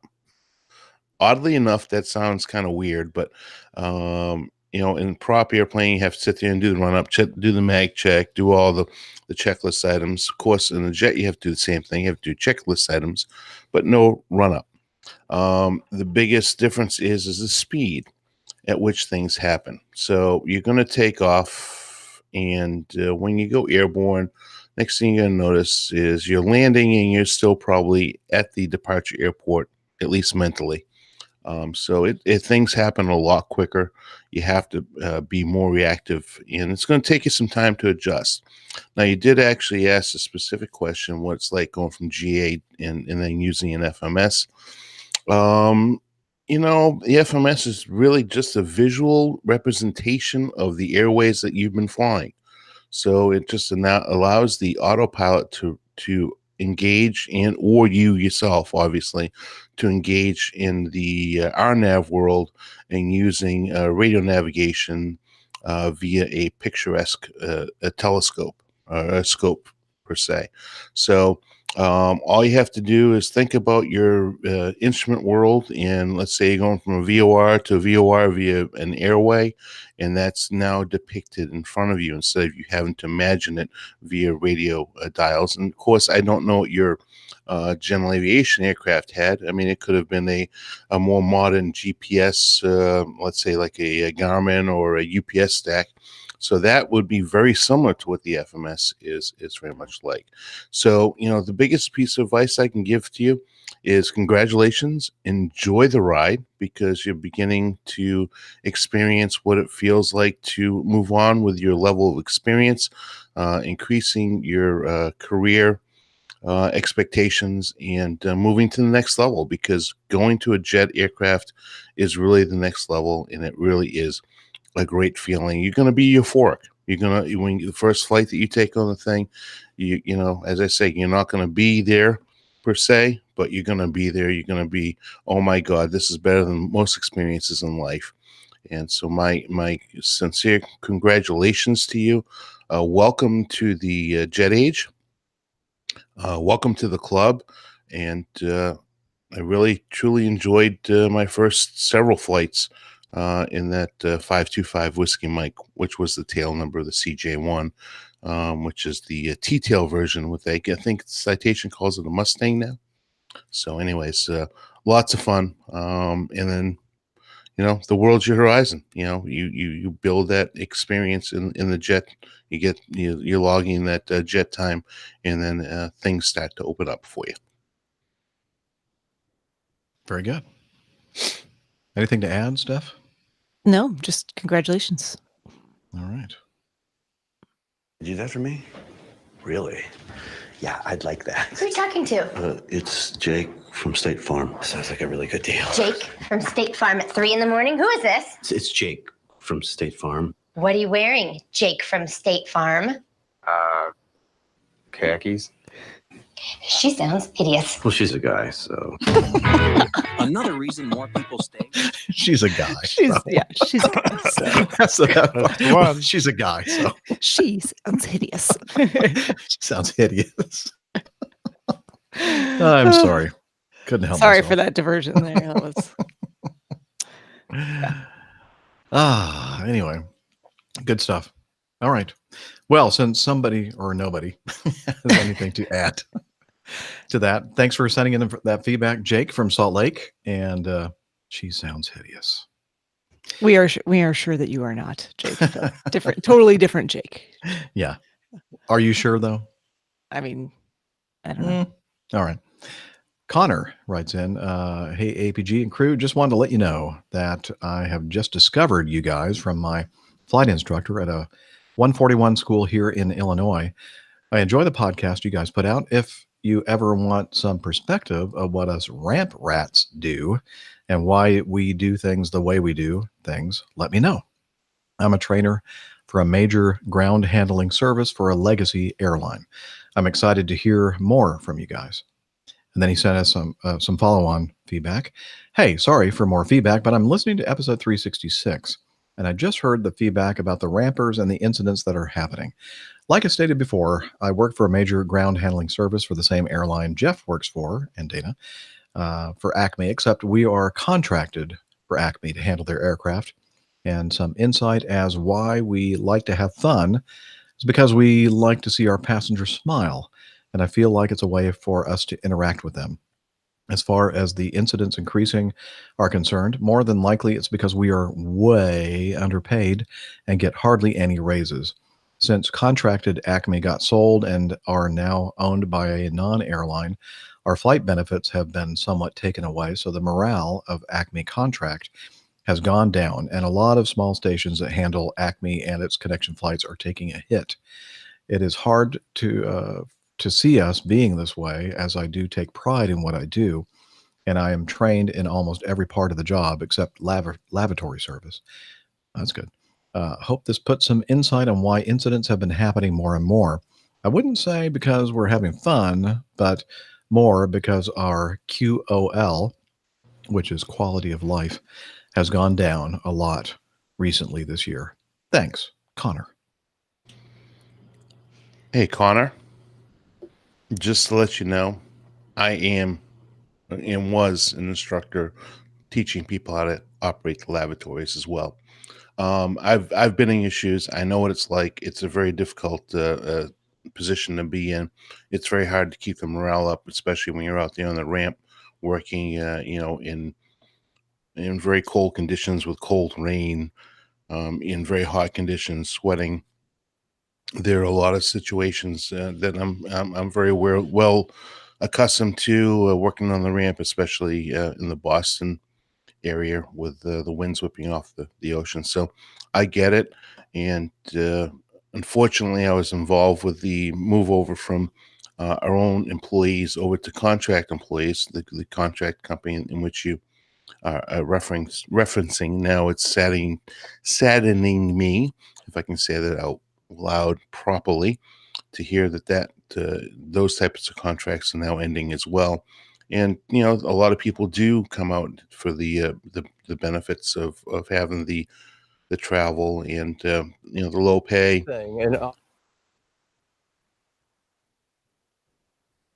Oh man, you threw me all off. Sorry. Could see that he was like quickly trying to like backtrack on that, and then just something apparently is still going on my iPad. Sorry. Keep going. So, anyways, the low pay, it is. I'm not going to say it's unfortunate, but you've got to take the pay with the level of experience that you need to have to work in that position. So, I've been there, done it, understand the way you feel, and the fact that you take pride in what you do is very telling. And this is a building block. We all have resumes that we've built up, and this is a building block, especially if you want to continue in the aviation business. So keep your head up high, take passion, and continue to care about what you're doing. And I get exactly what you're saying with the lack of people having the feeling of pride in what they do, because there's really no reward at the end of the rainbow other than the fact that you're getting a paycheck. So that's the way companies operate. That's just not just in the airline business. That's just company. What? I mean, morale's going down just because your pay is going down and your benefits are decreasing? Come on. Yeah, come on. I mean, let's go figure that one. So I don't know. I mean, just keep your head up high and continue to do the best job you can. It sounds like there's a end goal there. He's at a 141 school, so oh yeah, I keep think working that he towards is. Towards those goals. Absolutely. And I am living proof right here. Living proof sitting on this podcast. And we have some videos of Dana out there dancing when he was doing the wing walking. Yeah, I mean, I can show you those photos. He has some moves, man. There's a reason why they fired me on the ramp, because I just did not know how to dance. So Jake, send us some videos of you doing your dancing thing. Jake or Connor? Connor. And Connor. Jake, tell Connor, the guy that just sent in that last feedback. I'm sorry. I'm still stuck on Jake from Salt Lake. My bad. Connor. Forget it. Okay. I think we should move on before I dig myself into a bigger hole. A digger hole. Yes, please. Yes. Okay. This is great. I don't know if you guys have had a chance to see this video sent in from Mr. Mark and Luke Heffer, but I'm going to play it. I'm going to play the audio, but you're going to go to the show notes that are right there associated with this episode, and you're going to click on the button so you can actually watch the video, which is precious. Airline pilots, my question is, how does the planes keep the oxygen for the passengers, and where does the carbon dioxide go? Hi, Okay. So that was not Mark. That was Luke. And does it have his age on here? He's 7. 7. Yep. Yeah. And there's a very cute video of him asking the question about oxygen and where does the carbon dioxide go. So who wants to take this one? Sounds like a good one for Nick to answer. Nick, yes. Our oxygen and carbon dioxide expert. Well, young man, it doesn't go anywhere. It's the same air that you breathe when you're sitting on the ground. And we just squeeze it in a little tighter into the fuselage and increase the pressure so that whilst the airplane's up there in the very thin air, you're still breathing air that's nice and concentrated. So there's plenty of oxygen, and the carbon dioxide does what it does when you're on the ground. It drifts around and disappears out of the back of the airplane. So you don't want to worry about that. And if I were you, I just remember that above your head is a nice oxygen mask. And if you ask the cabin crew nicely, they'll put a pin in the hole and make it deploy, and you can suck on it all you like. Do what now? Okay, excuse me. Yeah, there's the title of the Trade- show right there. You can suck it as much as you like. Oh boy. Now wait, does Mark have a just- question? Oh, sorry. Yeah, he does. Thank you, Steph. Hi, APG. It's Dad here. Thanks for answering our family's questions. Here's my one.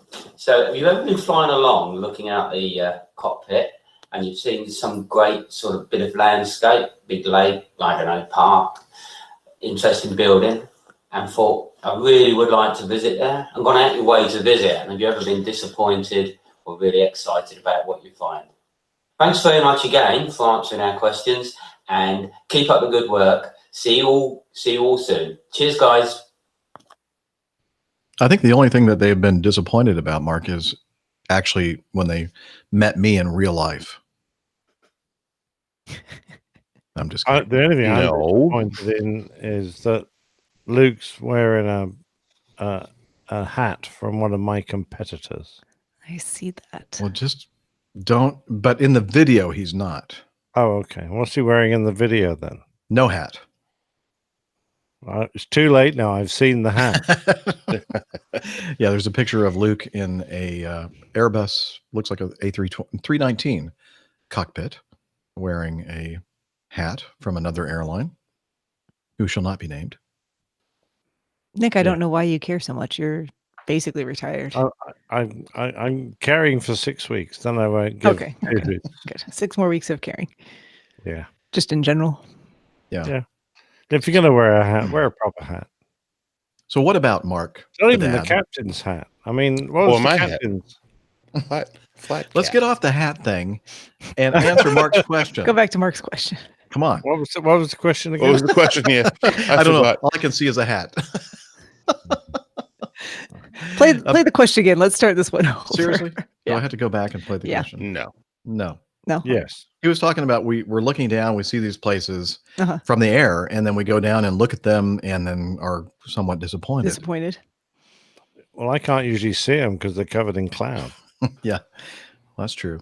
Or it's nighttime. Nick is mostly just flying across the ocean, so it's the dark. landscape is dark. Yeah. I mean, sometimes when you come down and you see a nice place full of palm trees, that's quite nice. But sometimes you come down into gloopy, horrible pollution, and you think to yourself, this place is going to be horrible. And you spend 2 days there, and it's so grey and coughing, and everyone's walking around wearing masks, and you think to yourself, what have I landed here for? I just want to go home and breathe some nice clean air. But Liz has corrected us. He asked whether we are disappointed or excited when we actually see the real place. I was trying to get you to play it again because mine cut out briefly there. The well, audio. That's okay. That's okay. No. I got the gist of the question. No, Steph, I got to play it again for you. Okay. Play it again, Sam. Here we go. Airline pilots. This is My question Luke. is how. Okay, does Luke, the you already plane asked the keep question. Let's oxygen move on. For the passengers? Come on, don't dwell on this. Where does the carbon Here we go. Hi, APG. It's Dad here. Thanks for answering our family's questions. Here's my one. So, have you ever been flying along, looking out the cockpit, and you've seen some great sort of bit of landscape, big lake, I don't know, park, interesting building, and thought, I really would like to visit there, and gone out your way to visit? And have you ever been disappointed or really excited about what you find? Thanks very much again for answering our questions, and keep up the good work. See you all soon. Cheers, guys. Okay. Yes. Understood it now. Sorry. Okay. So I actually have pictures of a place I would like to visit that I have not had a chance to yet, and I hope I would not be disappointed by it. Let's see if it shows up on. Can you see that there? Just very stunning. It looks underwater. Well, kind of, but I just want to see if the colors of the water are the same from land as they were from the sky. They're not. Would be interesting. Was that? Yeah, probably They're not. No, I think actually these are so bright and so vivid that I think it would be beautiful on the ground. They're also. not. You're wrong. Just kidding. Fine. Because well, maybe I would be disappointed, and then I could answer Mark. It's still beautiful, and take it from somebody that's seen a lot of what you just showed on the screen from a dive boat perspective. What you see from the sky is infinitely more beautiful than in. Don't get me wrong; it's very beautiful from the sea level, but your perspective is of a bird's eye view versus a a shot of an eye. Maybe you can see a half mile. So what you're seeing in contrast is what makes that so beautiful. Whereas if you look out, you see beautiful turquoise water, but you're only seeing a very short distance. So you're not getting the full perspective. Yeah, this one just intrigued me because it does look very shallow there. So. Would the color look the same though from Well, Sandy? I don't know, but I'm just wondering how if it's also beautiful in its own way. Like it's someplace I would really like to go back to on the ground. It will certainly be very beautiful in person at that level. But your perspective, I mean, that photo, it tells me it's all sandy bottom. That's when I saw that photo, that's all I'm looking at. So it's telling me probably Bahamas. It's actually Cuba. So that's the same type of area, but like a very remote part of Cuba. Well, there is the Garden of the Queens, which is a completely different podcast. Okay. Which will be coming on right after this one. So stay tuned after this podcast ends. All right. So now we're going to start on the No, I'm kidding. Just kidding. I don't even know what that podcast is he's talking about. Anyway, let's be about scuba diving. Thank you. Very cute. Again, Mark and Luke are just precious. More Luke than Mark. Sorry, Mark.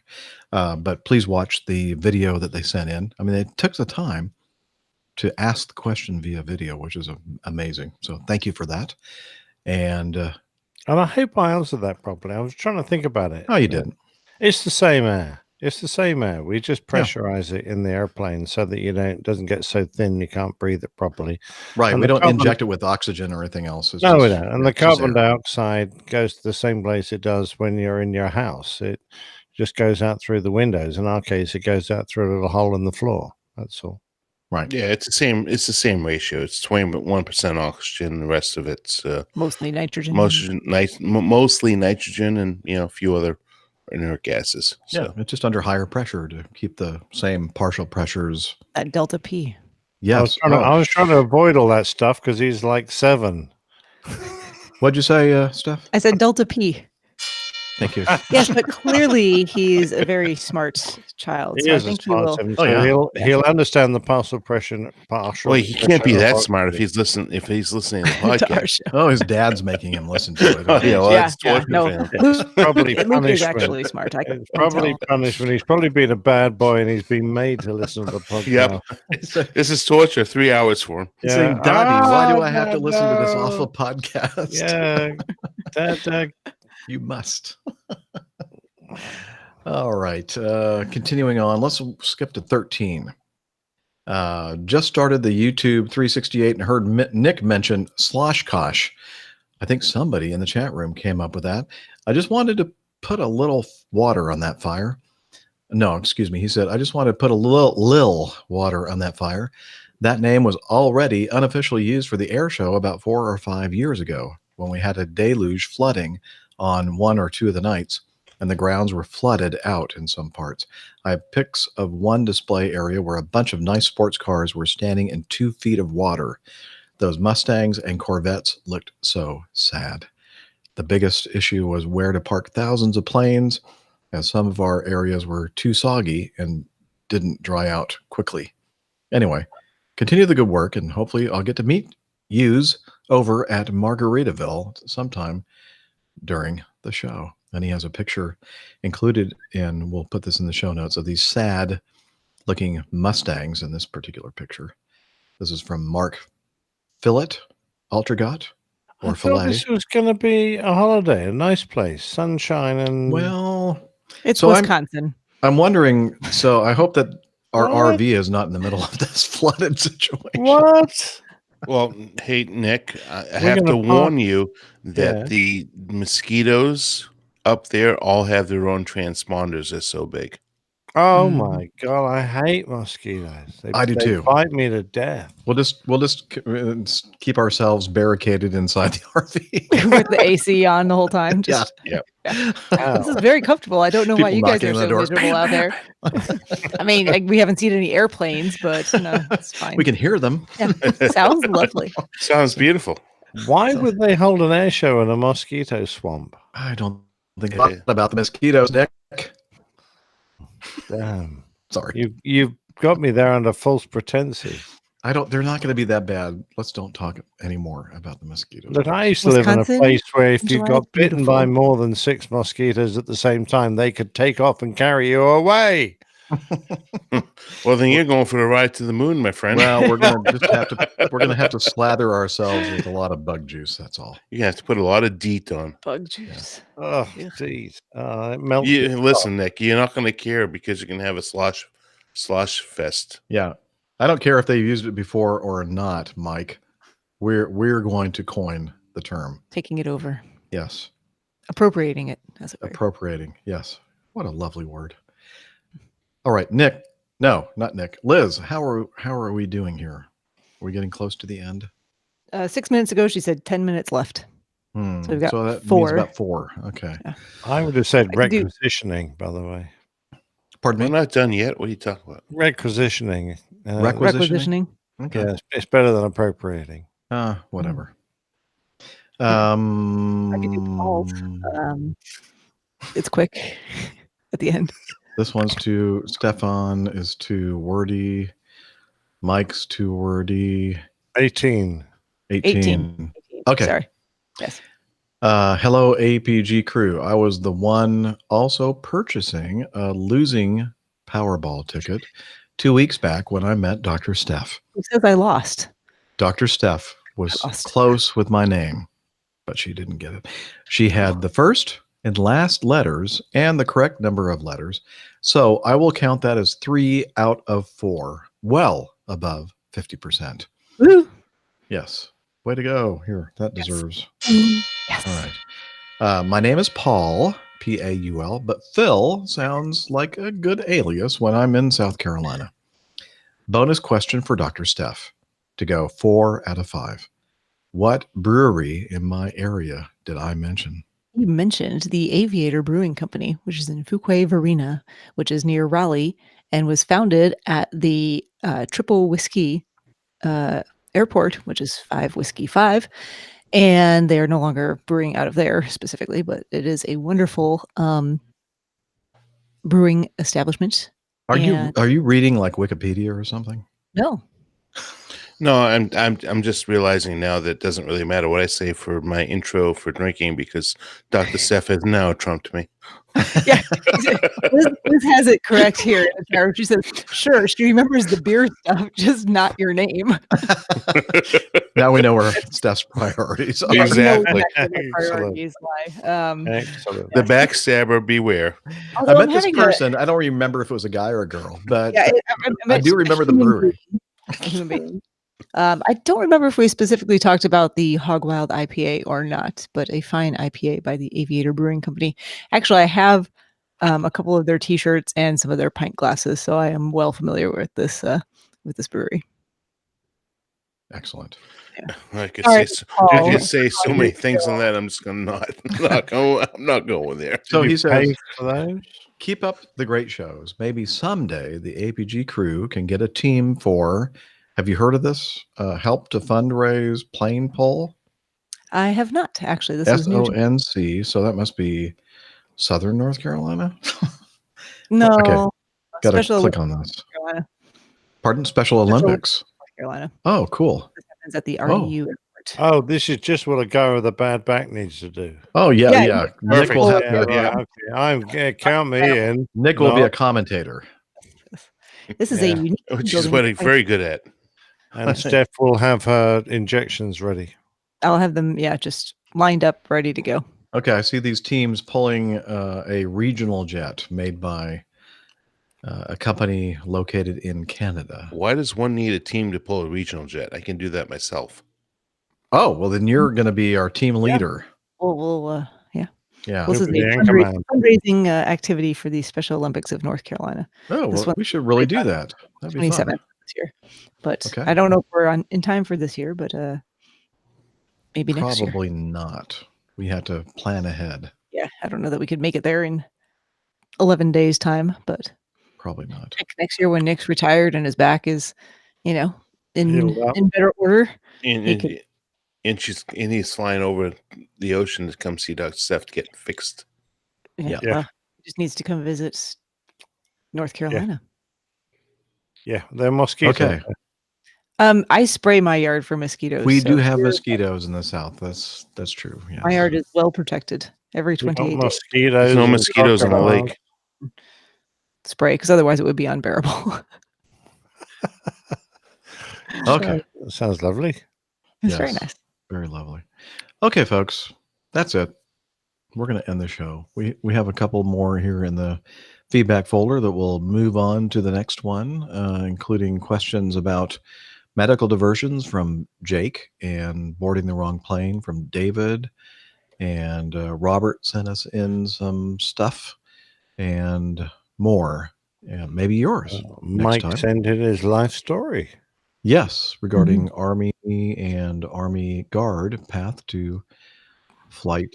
This is good, school. though, because it answers some questions that we Yeah. were not able to fully answer. Very so. good information there. So it's a little bit too long for us to continue with that on this episode. So we're going to save that for the next one. So again, if you want to send in feedback, help answer some of these questions, especially the 50% that we get wrong, send it to airlinepilotguy.com and no, feedback at airlinepilotguy.com. And let's see. If you want to learn more about the show, we have a website. Airline is online occasionally. Airlinepilotguy.com. Sometimes it works. Yeah. If it's not working, you don't have to send us a bunch of messages. We usually know. Has Arash been on holiday? I don't know, but we got it fixed. It's up. As the last time I checked, it was up. And so if you want to learn more about the crew and the community and watch the show live, and we have merchandise, and we have the Plain Tales podcast. That's also a separate feed on iTunes. Please make sure you subscribe to that and leave a review. And we have the ABG library. We haven't mentioned that in a while. A great place for you to find great literature manned or womaned by our APG librarian, Tiffany. And let's see what else. Lots of stuff there on the APG website. And that's airlinepilotguy.com. Also, Yeah, it's working. is it? Awesome.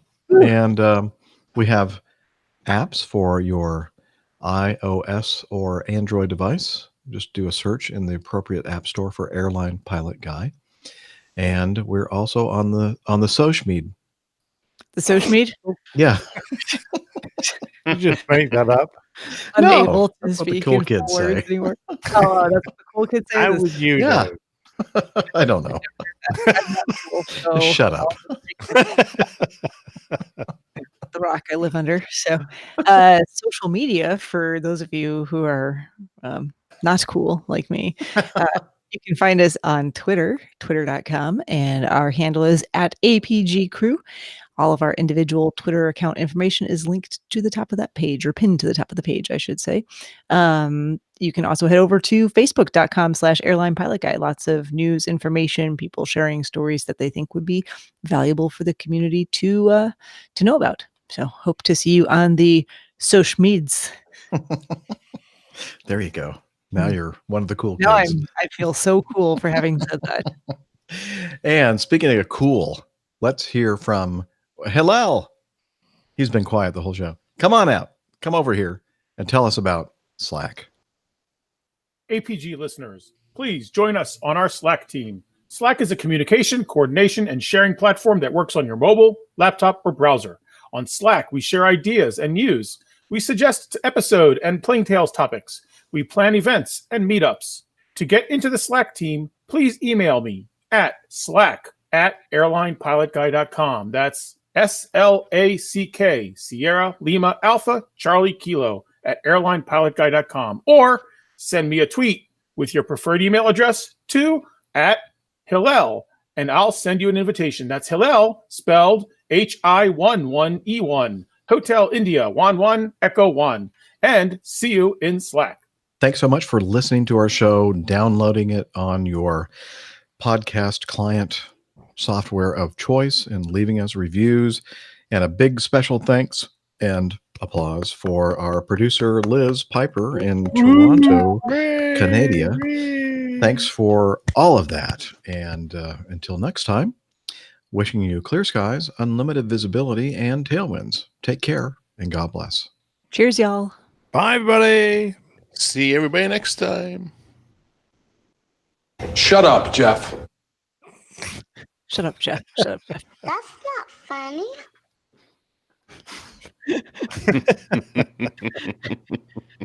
What was the other face? And I'm still missing. And that's a mighty fine cock. Oh, we said that no. one. No.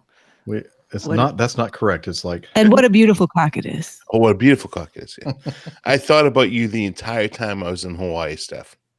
Were there a lot of roosters? There were a lot of cocks all around. Okay. Should we save this for after we stop? Or terrified. It's one or the other. I took a lot of good photos of the roosters. Good. I'll be getting those pictures later, I'm sure. Oh, my. Stuff I can't say on air is flooding my brain right now. And yes. I shall say that. Yes, well done, yes, everybody. Liz. She likes that. Yeah. How did we make it through a show without doing? You can always go around. Or wow. We're going green. Oh, we don't We're go going green very green. much nowadays. Yeah. Opportunity to use that one back in the Wow. but you did not. We had a wow. Yeah, I think I used the wow. You did at the beginning of the show.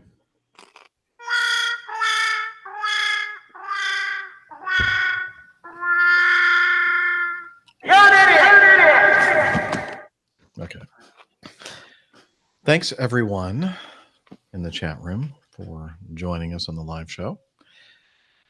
Jennifer, looking forward to the audio podcast since I missed most of the show. Yeah.